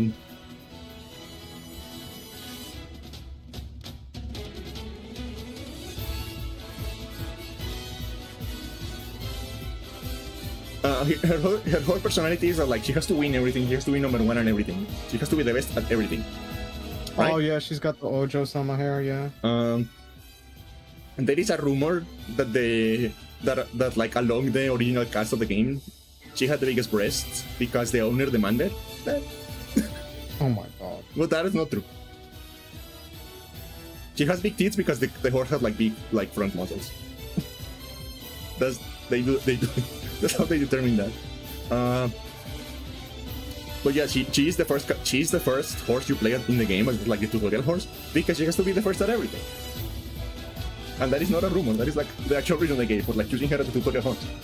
Is that she has to be the first at everything, including the one you play first in the game. So her weight is unclear because she refused measurement. No. Who's next? Grass Wonder. This is like one of the like very nondescript ones. I always forget she exists. Because there's a couple of them that are like, oh yeah, right, you're there. So this is Grass Wonder.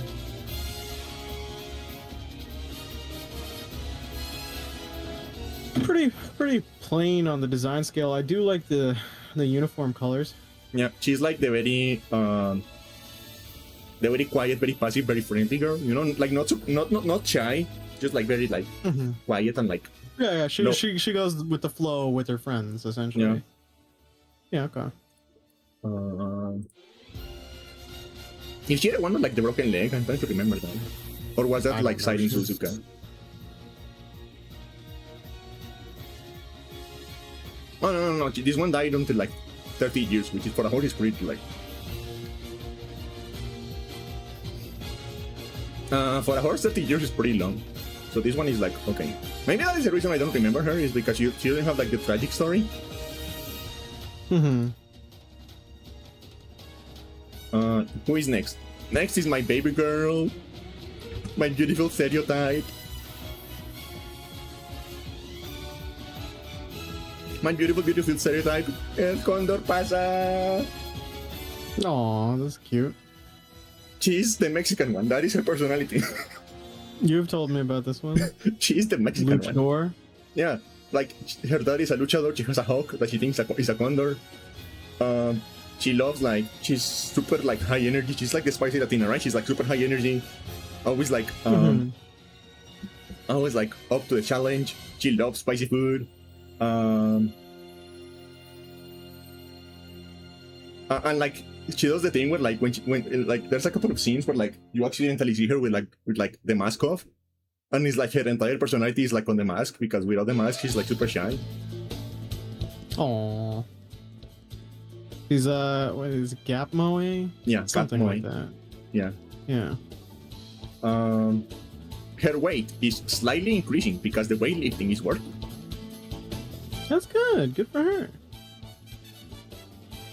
And She's bulking up. she has a pet hawk that is called Mambo, Bumble. which ironically enough, people call another horse Mambo. Another horse in the game. Mambo. For completely different Confusing. reasons. Okay. This is Air Groove.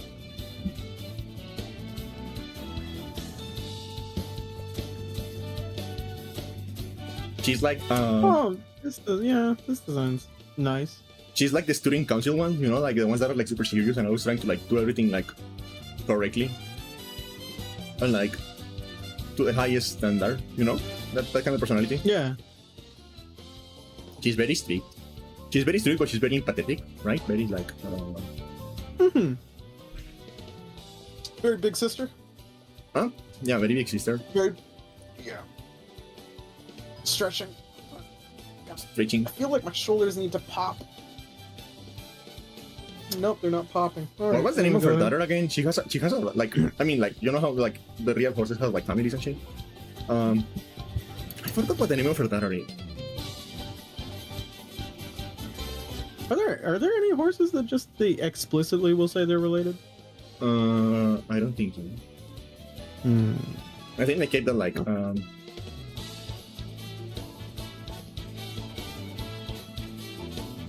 I don't remember.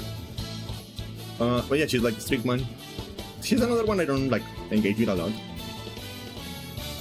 Her weight is perfectly maintained. Oh, I love the next one. The next one is one of my favorites. I love this stupid idiot. Her name is Mariano Top Gun. And I fucking love her. Oh, her design's memorable. And you wanna know what I love her? Why? She has plane autism. She loves planes. She has the plane autism.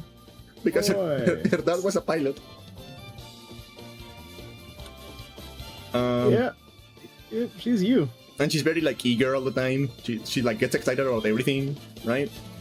And she likes to like put like imagine she's like a sophisticated lady, but like look at her. Look at her. And so I want to show you something about them because like there is like a few YouTube channels where like the voice actors get into like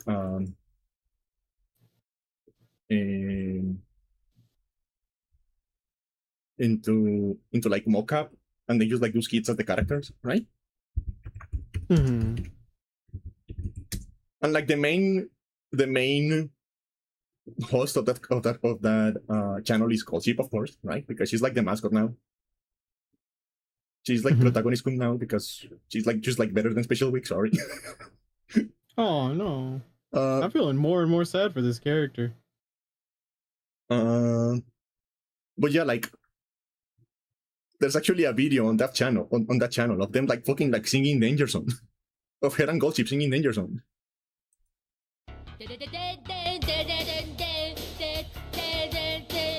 This is official Musume material.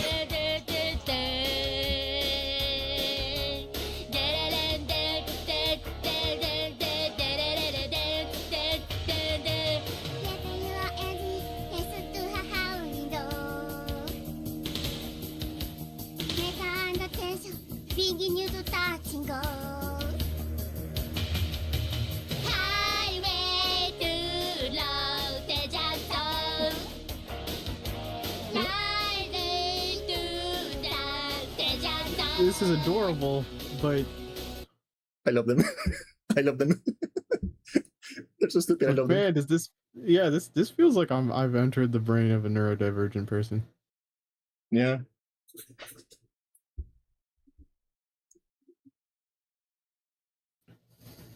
Yeah, so she's just like super high energy, super like plain autism, super cutesy. I love her. So who's next? Next is Super Creek. Oh, I love Super Freak. Super Freak, aka Super Freak. That's what we call her in the fan base. She's like the mom one. She's like the one for like the people with like family fetishes. Okay. No, you need to. No, yeah, like, all right. you know, there is a difference between someone who is like, oh yeah, I would love to have like a wife and children.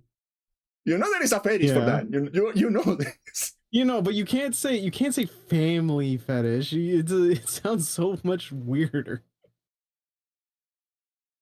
But like, I mean, you know what I mean. Look at her. Like homemaker wife, like trad family, or like trad wife kind of thing. You know. I mean, look at her. You know what I mean. Yeah, no. I one look at her and I instantly went like, oh yeah, she's the one that'll probably go like ara. Yeah, she does the ara. And Yeah. And her thing is like, whenever she like all of the like tiny umusumes, the ones that are very short, she wants to baby them. She wants to like take care of them and pamper them. And she's just like, That's cute. And she's going to do it even if they don't want to. That's kind of on brand. I know old people like that. Yeah. Like there is a. I keep forgetting their names. I don't know why.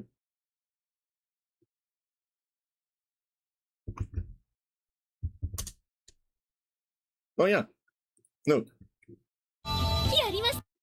Look at the. This is really just like a perfect example of her personality.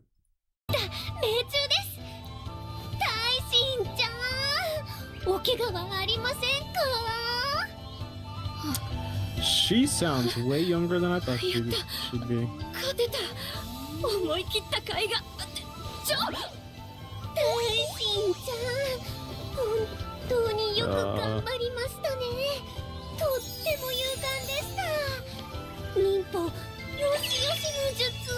And I think the top comment in this video is like my personal account going, "I wish that were me."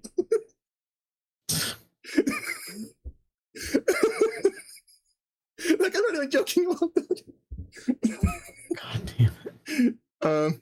So Super Creek, you know, like she's the mom. She's like the mom. And the little screaming creature that I keep showing you, she wants to like mother her, but like she doesn't want to, so like she's always running away. And she's like, "Let me pamper you," and the little creature is like, "No, please, I'm not a child."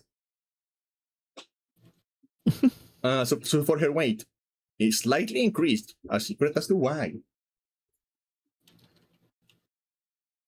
And it's like they wrote a line for the week for like every single one.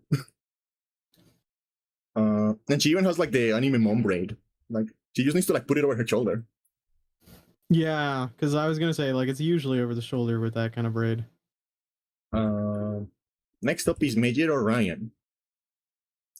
Who you have seen her. She's like the obligatory tomboy in like the ladies' family. Hey, we take it. She's cool. Yeah, she's very like she loves sports. She loves working out. She's very like high energy, very animated. As tomboys are. Yeah, she likes the baseball. But she has a little bit of an inferiority complex because of like her family. Wait, can we? You want a side story of how like just a quick one from like my days when I used to work in the cram school? Because kids have no chill. Yeah. So when they find out like one of the workers is like single, they'll just like talk of his like, oh man, what? They're just like, oh, what should we do to help him out? Like they would even know anyone. And you know what? They profiled me. And you know what the worst part is? They kind of got it right. They're just like, well, Nick's a punk, so he'd probably like someone in the alt scene. So we got to put goth in this. And he's like, it's kind of passive. Tomboys. It's like Nick looks like the kind of guy that likes girls with glasses. They made the trifecta. A ghost And- tomboy with glasses.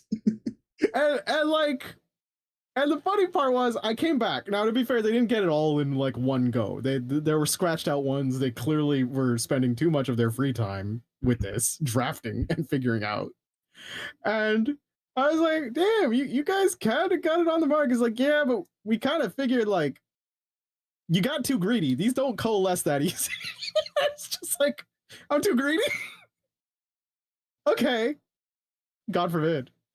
I didn't know goth tomboys were that rare. Yeah. It's a tragedy, really. It is. It is. If I find a goth tomboy with glasses, I'm not gonna say I would like ask her out. I'd probably just have a heart attack and die.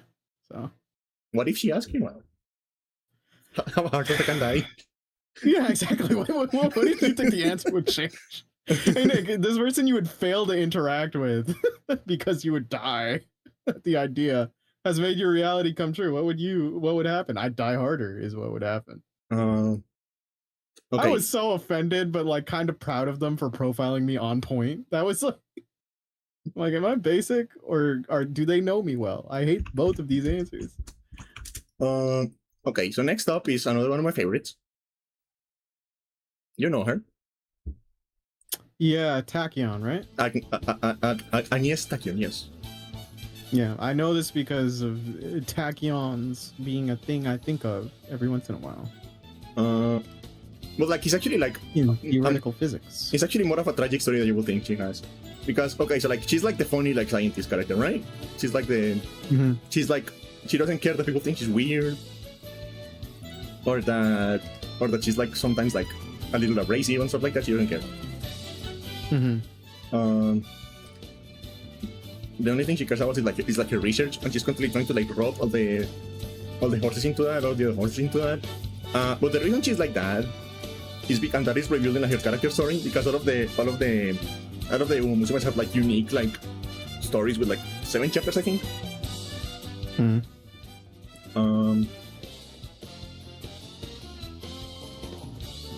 But like she reveals that the reason she's like so obsessed with that is because she has like very brittle bones.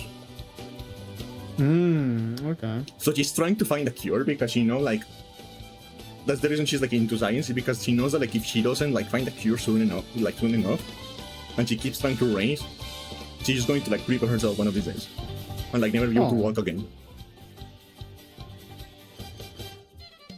So that's why she's like so like single-mindedly obsessed with like her science, is because she knows like if she doesn't like manage to like fix it, she's going to just like completely destroy her legs just by continuing to race. Because the horse game is serious game.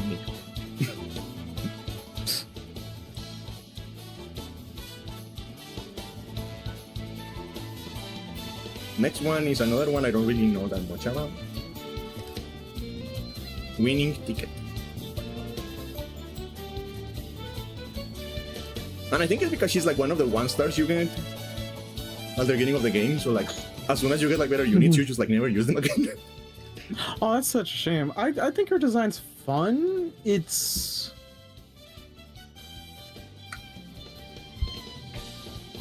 fun, but to me it doesn't necessarily have a lasting impact. I can tell. Yeah. Like if you told me she was a weaker unit, I would totally like go like, yeah, okay, that makes sense. She's another one that is like yeah. Did I give you that? I didn't give you a bit of Ryan's weight. Sadly, you just can't like you can't make a complete list of winners whenever you make a roster. That's just the sad fact of it. It kind of just also helps. You need contrasters. Yeah. So the tomboy we just looked at, her weight is a little bit bulkier from the muscle drop. And Tachyon, the scientist, her weight is refuse measurement. Okay. I haven't been showing you like the casual outfits because a lot of them have like a casual outfit. She looks way better in the casual outfit. Her thing is sports. She loves sports. And she gets like along with everyone. She's like a universal friend, right? She has no enemies. I have no enemies, and she's like a capybara. I like that. I like that. Well, like one of her like core defining traits that you like as you play the game that you get to know her is that she has no inside voice.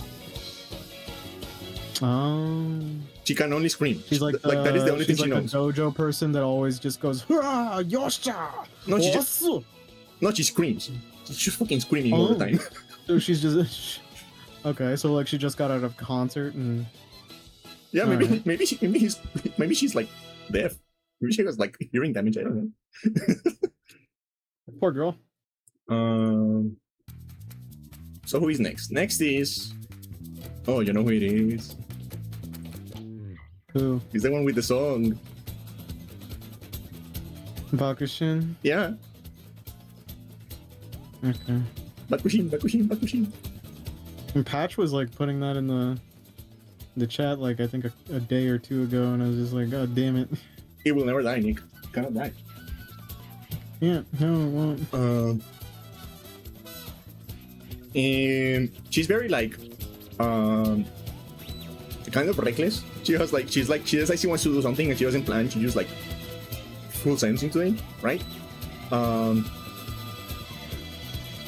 And she wants to like help people, but like she gets out when no one asks for help.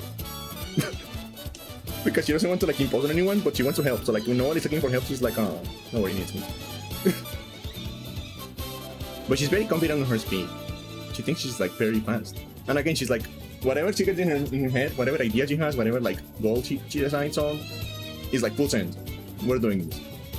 No planning, not thinking of the consequences. We are just going to like go for it, right? And she screams her name whenever she can. Like when she's running, she literally just like goes like Bakushin, like while she's running. That's her chant. Yeah. Okay. Wait, let me find it. That does exude a kind of confident energy that I'd just be like, yeah, okay, but power to you. You're channeling yourself. God damn.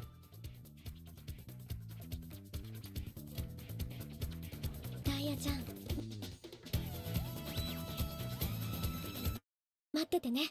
すぐに行くからね。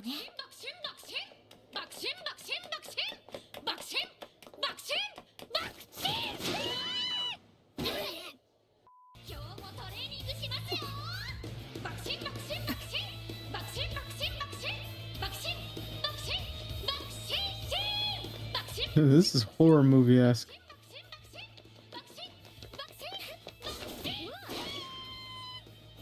Why is it always boobs first? I don't know. But yeah, it's like she used to scream her name all the time. Where did I put the casual thing? Did I close it? She's just wearing like a shirt.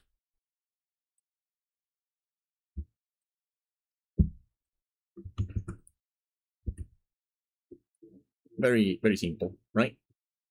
Yeah. Then we have another one that you probably know.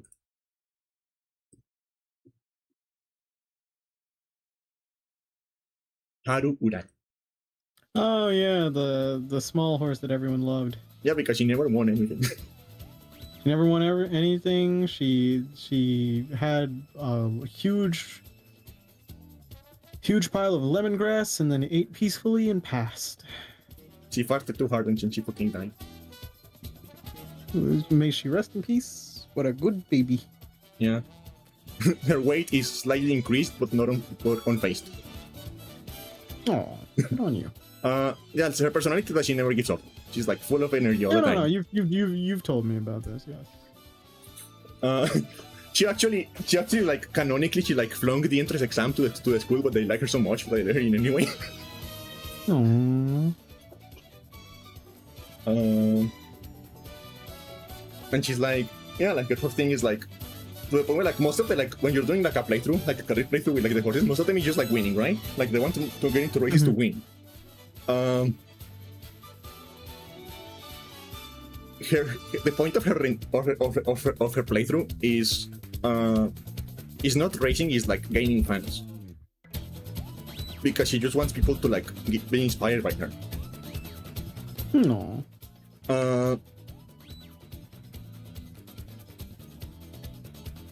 She's another one that like says her name sometimes.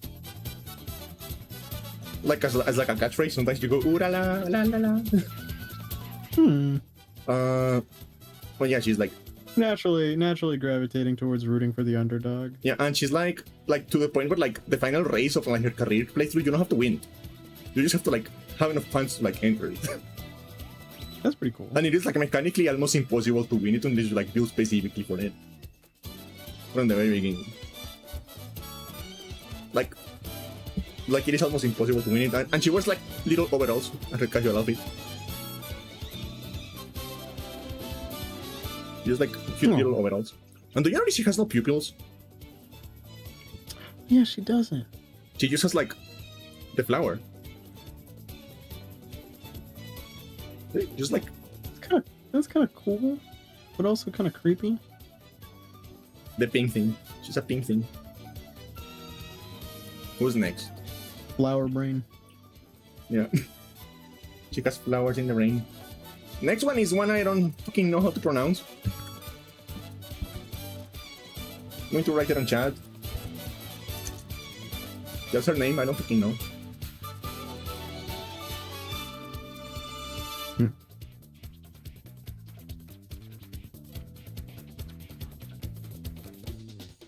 Like if you know how to say that, you can tell me. Say what? Her name, I put it in chat. I didn't see it in chat. Oh, you put in Twitch chat? Yeah. We've done this before. Matikane Fuku Kitaru. Matikane Fuku Kitaru. Yeah. Matikane Fuku Kitaru. You just break it down. So Matikane Fuku Kitaru. Actually, it's supposed to be Machikane, but like she was too long for the like name, so they had to like change it to a T. Oh. Like in real life, because Yeah, like right. the real life stickers on like the horse races couldn't like fit with the CH. Her weight, no change today because today is my lucky day. Aww. I just realized I'm not showing her. Yeah. That's her. Oh, she's got the calico on her back. Yeah. Her thing is like she's like obsessed with like supernatural stuff and like fortune telling. Yeah. Yeah. Because the calico immediately makes me think of like fortunes and stuff like that. So. And she's like And the 4-leaf clover. Yeah. yeah, and she's like extremely high energy, right? Mhm. She's like extremely like very energetic, very like go-getter. And again, she's obsessed with like fortune telling and like supernatural stuff and like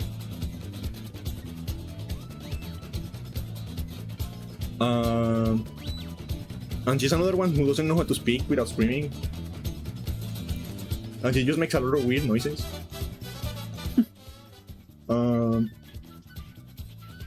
But like there is like a little bit of sadness in that because like the reason she's like that is because like she's kind of like depressed and she's like using that as a mask, right? Oh. So she has no confidence in herself. She has like, she has like very low self-esteem. So she thinks like the whole like fortune telling thing is like you're trying to like find like an answer, right?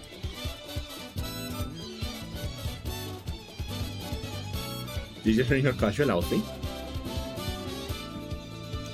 As you can see, that's something a friend of mine would wear. Yeah. as you can see, even when she doesn't have it, she's always pondering the orb.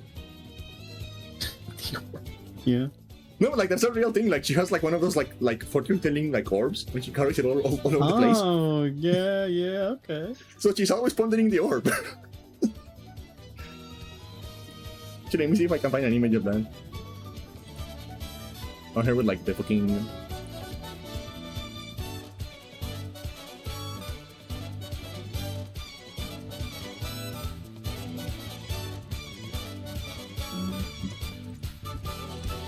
Orb.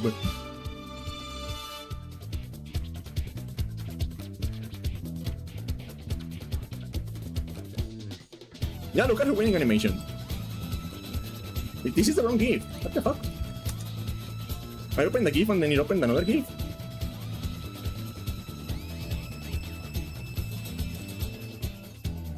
Okay, this is edited, but like, you get the point. Look at her winning animation. Oh, that's pretty cool. That's like fighting game level. And yeah, all of them have like a unique winning animation when they win a race. And like it varies for like the personalities. Like Urara doesn't believe it, so he's kind of like overwhelmed, right? And Goldship just literally fucking kicks you. Like it literally Yeah, just I remember seeing that one where the camera shakes and then she just like drop kicks you happily. Yeah. Look, she's pondering the orb. You see? She's very into like the woo-woo stuff. Your fortune. She's very into like that like hippie woo-woo bullshit. Next is Nice Nature. Again, stupid names. Okay.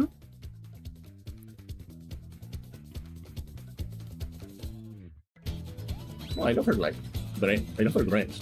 It's a very cute I don't dress. see her, Candy. Oh, there we go. Oh, well, she's okay. She's very Christmassy. Yeah.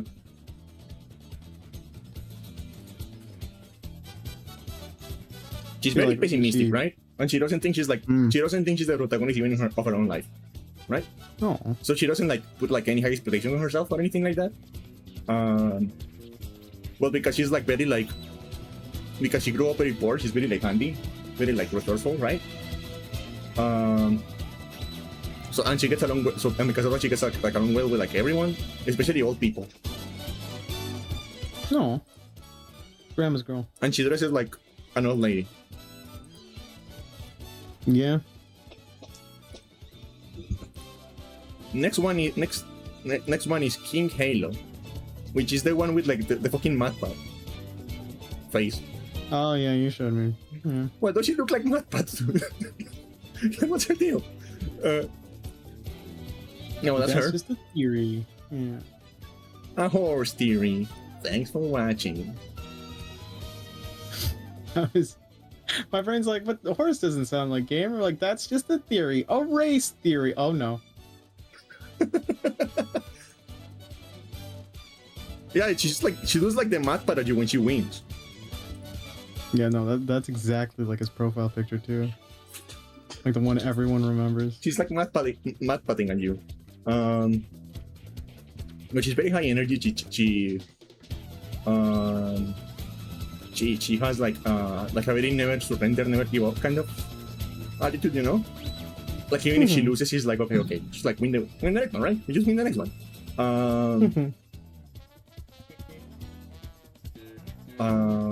But she's like strange from her mom, and she's trying to like get on her good graces by like being good at stuff. Is her mom a character in this game? No, she just like doesn't talk to her mom. Okay. Because her mom doesn't like her.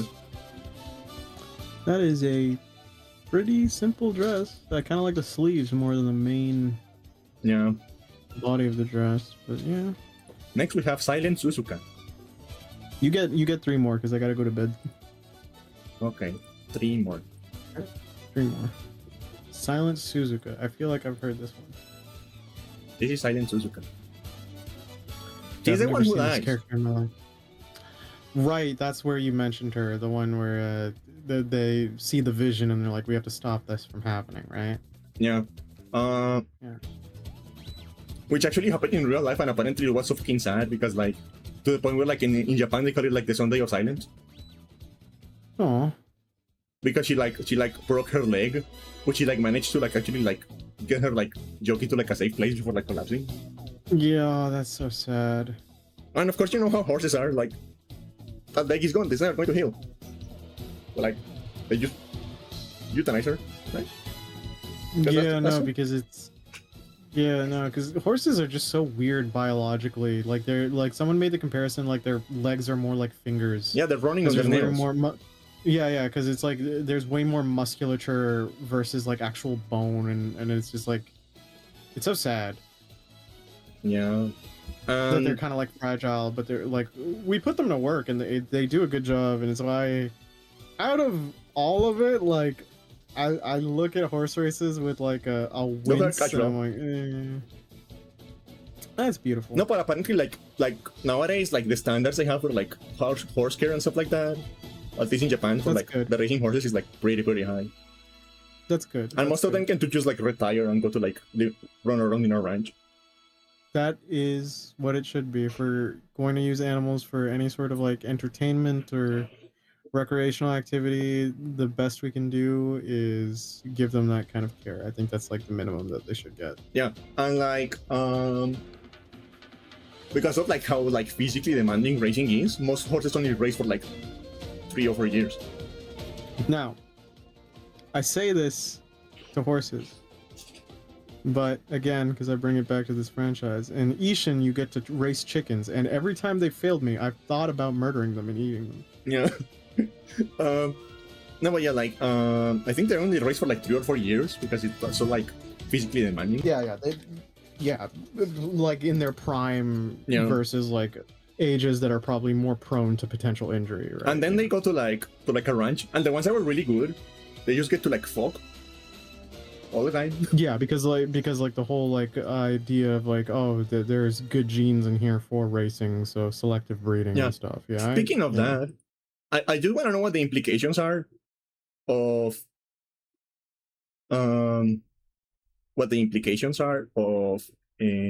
the fact that like in Momusume they didn't change the name for like the American race, so it's still called the Breeders' Cup. Hmm. So I wonder what the implications of that are. Like, what does the winner get in the Breeders' Cup? Oh.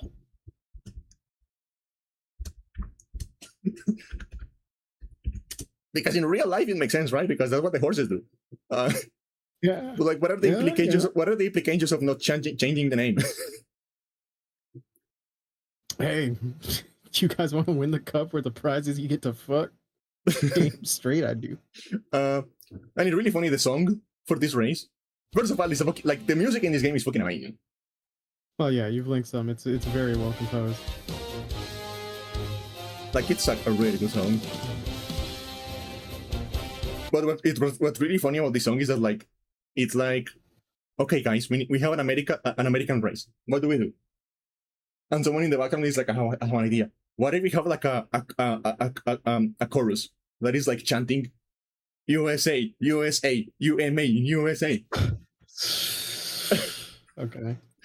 And I'm not making that up.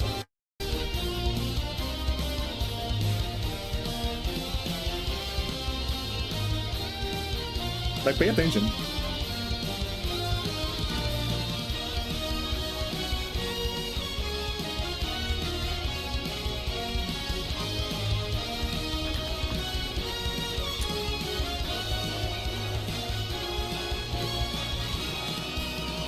Oh, that's pretty rad.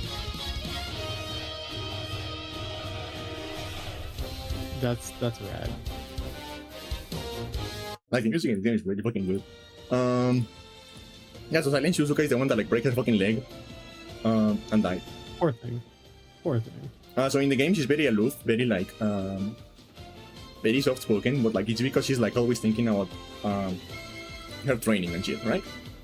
Mhm. Because she's very dedicated.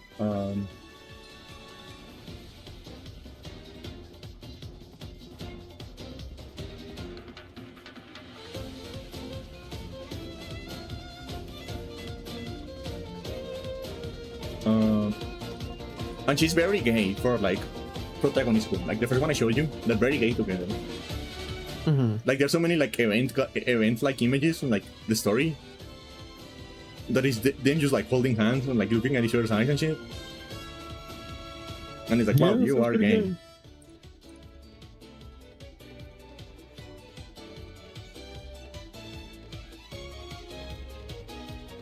These horses are fucking gay. I remember, Nick. I remember. Okay. You know how I was showing you like the consul president one earlier, and I was like, I don't remember the name of her son. Of her like Yeah. stupid son. I Yeah. remember the names. I'm going to show her to you. But first, look at like Okay. again, like look at the.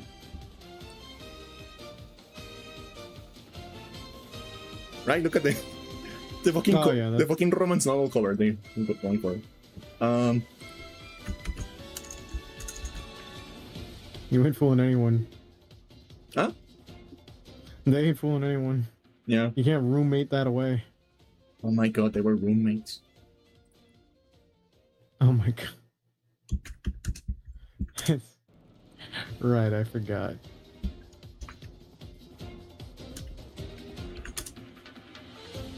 So she's like literally a NEET. Like rulership is literally just like a fucking NEET. Mm-hmm. She just like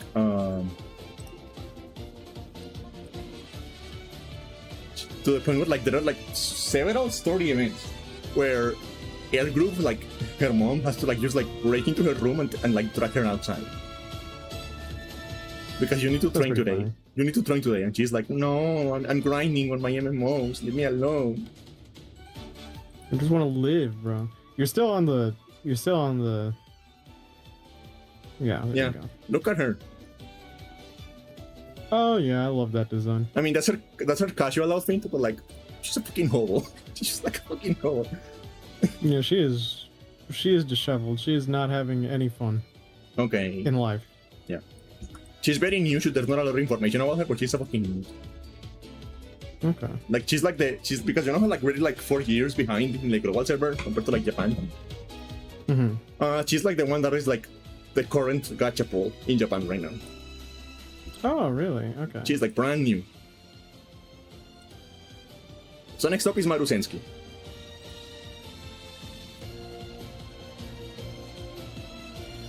She's the one with the big tits. That's her personality. Okay. That's her entire personality? I mean, she has a very very big sister kind of personality, right? Like, in general. Okay. But she's also like, she loves like just like being fast, and she loves cars, right? And she has like a fucking Ferrari. Hmm.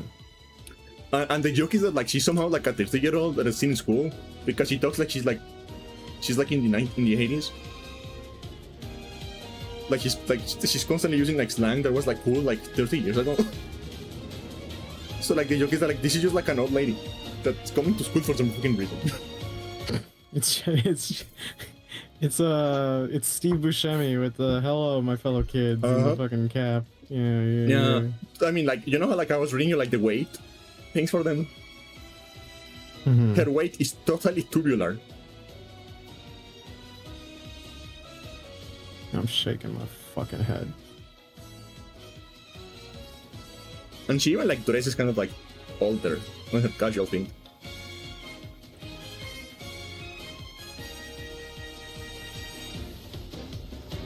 Okay. But like the real reason anyone knows her is because she was like one of the first who got like a summer skin. Okay. And it's like she's the one with the tits. Jesus, that is. Yeah. Okay, who's next? We're at 3. This is your last one. Throw it. Who do I want to be the last one? Gurika or Taiki Shadow? Which one is I don't funnier? know either. So you make the call. I'm going to go with Oguri. Okay.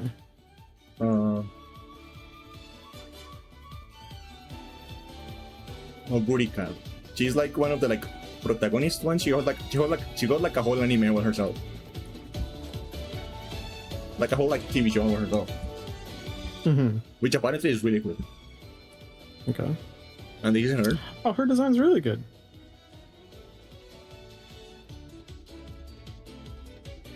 A lot of elements I like. They do. Okay, so is there an alternate academy with white, red, and blue? No. This is just like a racing uniform. That's the racing uniform? Yeah.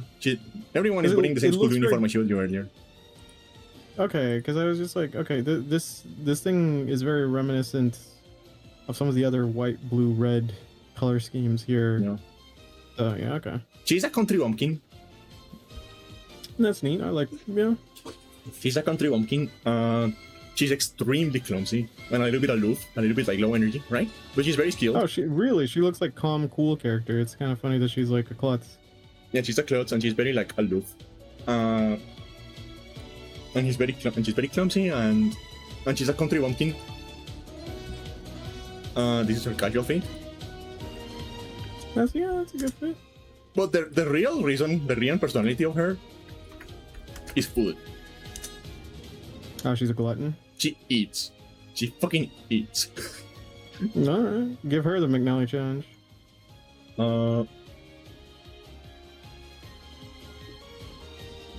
Like, look at this shit. Yeah, I respect that. And she also has a lot of like funny faces. Like you see, like here in the background, like this is like official. Yeah. This isn't like fan made. Oh yeah, I know this one. I've seen that emote. Yeah. She's a very expressive character. I like this. And this is also official. I'm not making that up. Oh god. What the fuck is that gif on the side? Ew. Yeah, I know. I don't like it. Ew. What the fuck? I don't like that either. Could you please destroy this tab so I can? Yeah. Okay. Look at her. She just like She has no brain activity going on. yeah, but then she gets into a race and this happens. Oh, okay. She might be my favorite of this. Of this bunch. That's pretty rad. She goes limiters off. Yeah. I'm cool with this. This is also official. Oh god, I hate that. She eats. That's her personality. She eats. And she's kind of like a cat. Like she's the most like cat-like of the horses. Which is a weird thing to say, right? Like, but she's very cat-coded. And she gets along very well with like the screaming creature that I should keep showing you. They're very good friends. Mm-hmm. They're very good friends. But they're also like constantly like butting heads. So it's very fun. Because they're always screaming on each other. That's the best type of friendship. Yeah. Well, Candy literally put a cap at the end of this stream. So that's where we call it quits for the night. Check out my YouTube at youtube.com/@nocturne. That's youtube.com/@nocturne. Or my Twitch. Drop a follow on either. Look at her faces, man. Follow Candy on her Twitch and YouTube to see her past broadcasts, clips, and podcasts. She's also doing a dono stream for her doggo. On So Tuesday. please, on Tuesday. So if you're seeing this VOD or if she mentions it tomorrow, Yeah, I'm going to like post a lot of participate. information tomorrow on the Discord, Yeah. on the Twitters, on the YouTube tabs, community tabs. Check Candy's Blue Sky for organized thoughts and join her Discord to see her disorganized No, thoughts. not which are my her Blue Sky. regular I forgot my password and I'm too lazy to reset it. Ah, yeah. You sounded like a disappointed Jewish mother. The bot will leave all the links provided. Aya is like an Asian thing too. The bot will leave all the links provided, and if you have such feedback for the podcast, like more horses, well, I have good news for you. Candy is planning to do that probably the next week. Because I think she's going to try getting me into Uma by showing me every singular horse. Nick, there are 7 years of horses on the game. We're not even done with year 1. We're not even done with the starting roster. With the launch roster, we're not done. Thanks for listening. Stay safe, happy, and have a wonderful week. Okay, All of you, let me please check pray how for many me. Pumas are right now. Let me check. Don't leave yet. Don't leave yet. Let me get this number. Okay. All right. I need to see the raw empirical number that I've been committed to.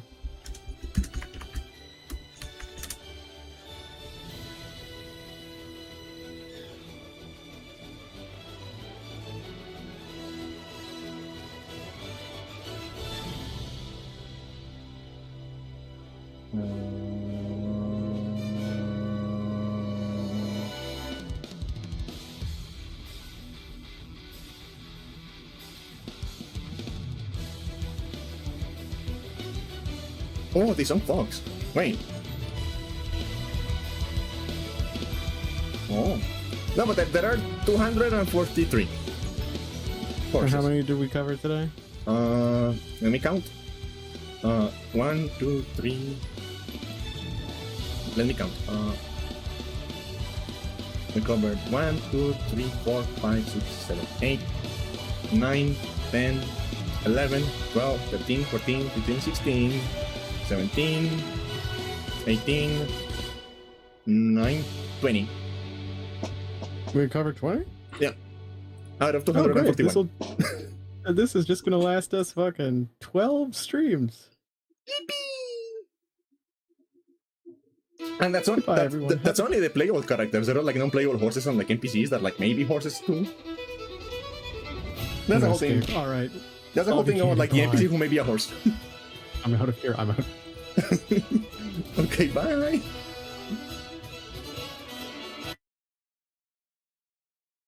The horses killed him. The horses are going to eat him. Can't believe the horses killed Nick. That's so sad.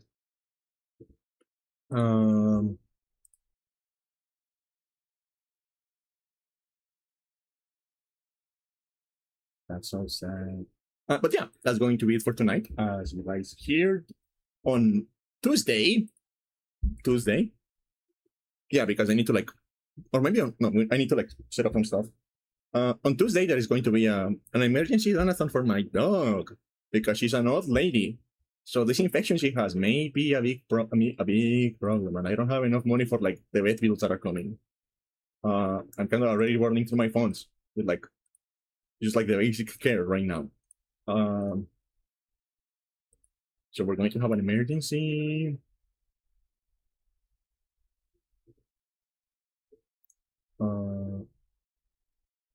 We're going to have an emergency donathon on Tuesday. I'm going to post all the information on the Discord tomorrow. Like all the finalized goals and stuff like that. I'm also going to check around if I can get like a couple of people to just like come around and chat and jab for a while. I don't have like very high expectations for that because it's pretty last minute. YouTube collab, you guys might not know this, but like VTuber collabs are like planned on like 3 weeks, at least. Like every collab I have ever had in here has been like a month of planning. So like maybe like I won't be able to get anyone like such short notice, but we'll see. We'll see. So yeah, we're going to have that for now. That's going to be it for tonight.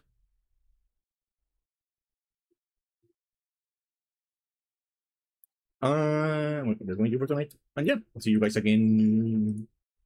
Maybe Monday. Maybe I will skip to Tuesday. I don't know. But yeah, I hope you have a great day, great night. Oh yeah, I guess I can make a goal to like bring my mom into the stream at some point. But I will need to make a little like fugi for her, and she also can speak English, so I will have to translate everything for her. But maybe I can make a goal about bringing my mom on stream at some point. Maybe I should talk to her about that. Maybe that could be fun. Well, you guys have to behave. She's a very dignified lady. You guys have to behave. You have to promise me you're going to behave. But yeah, that's going to be it for tonight. Hope you have a great day, great night, great rest of your time zone. And I'll see you again soon. Bye-bye.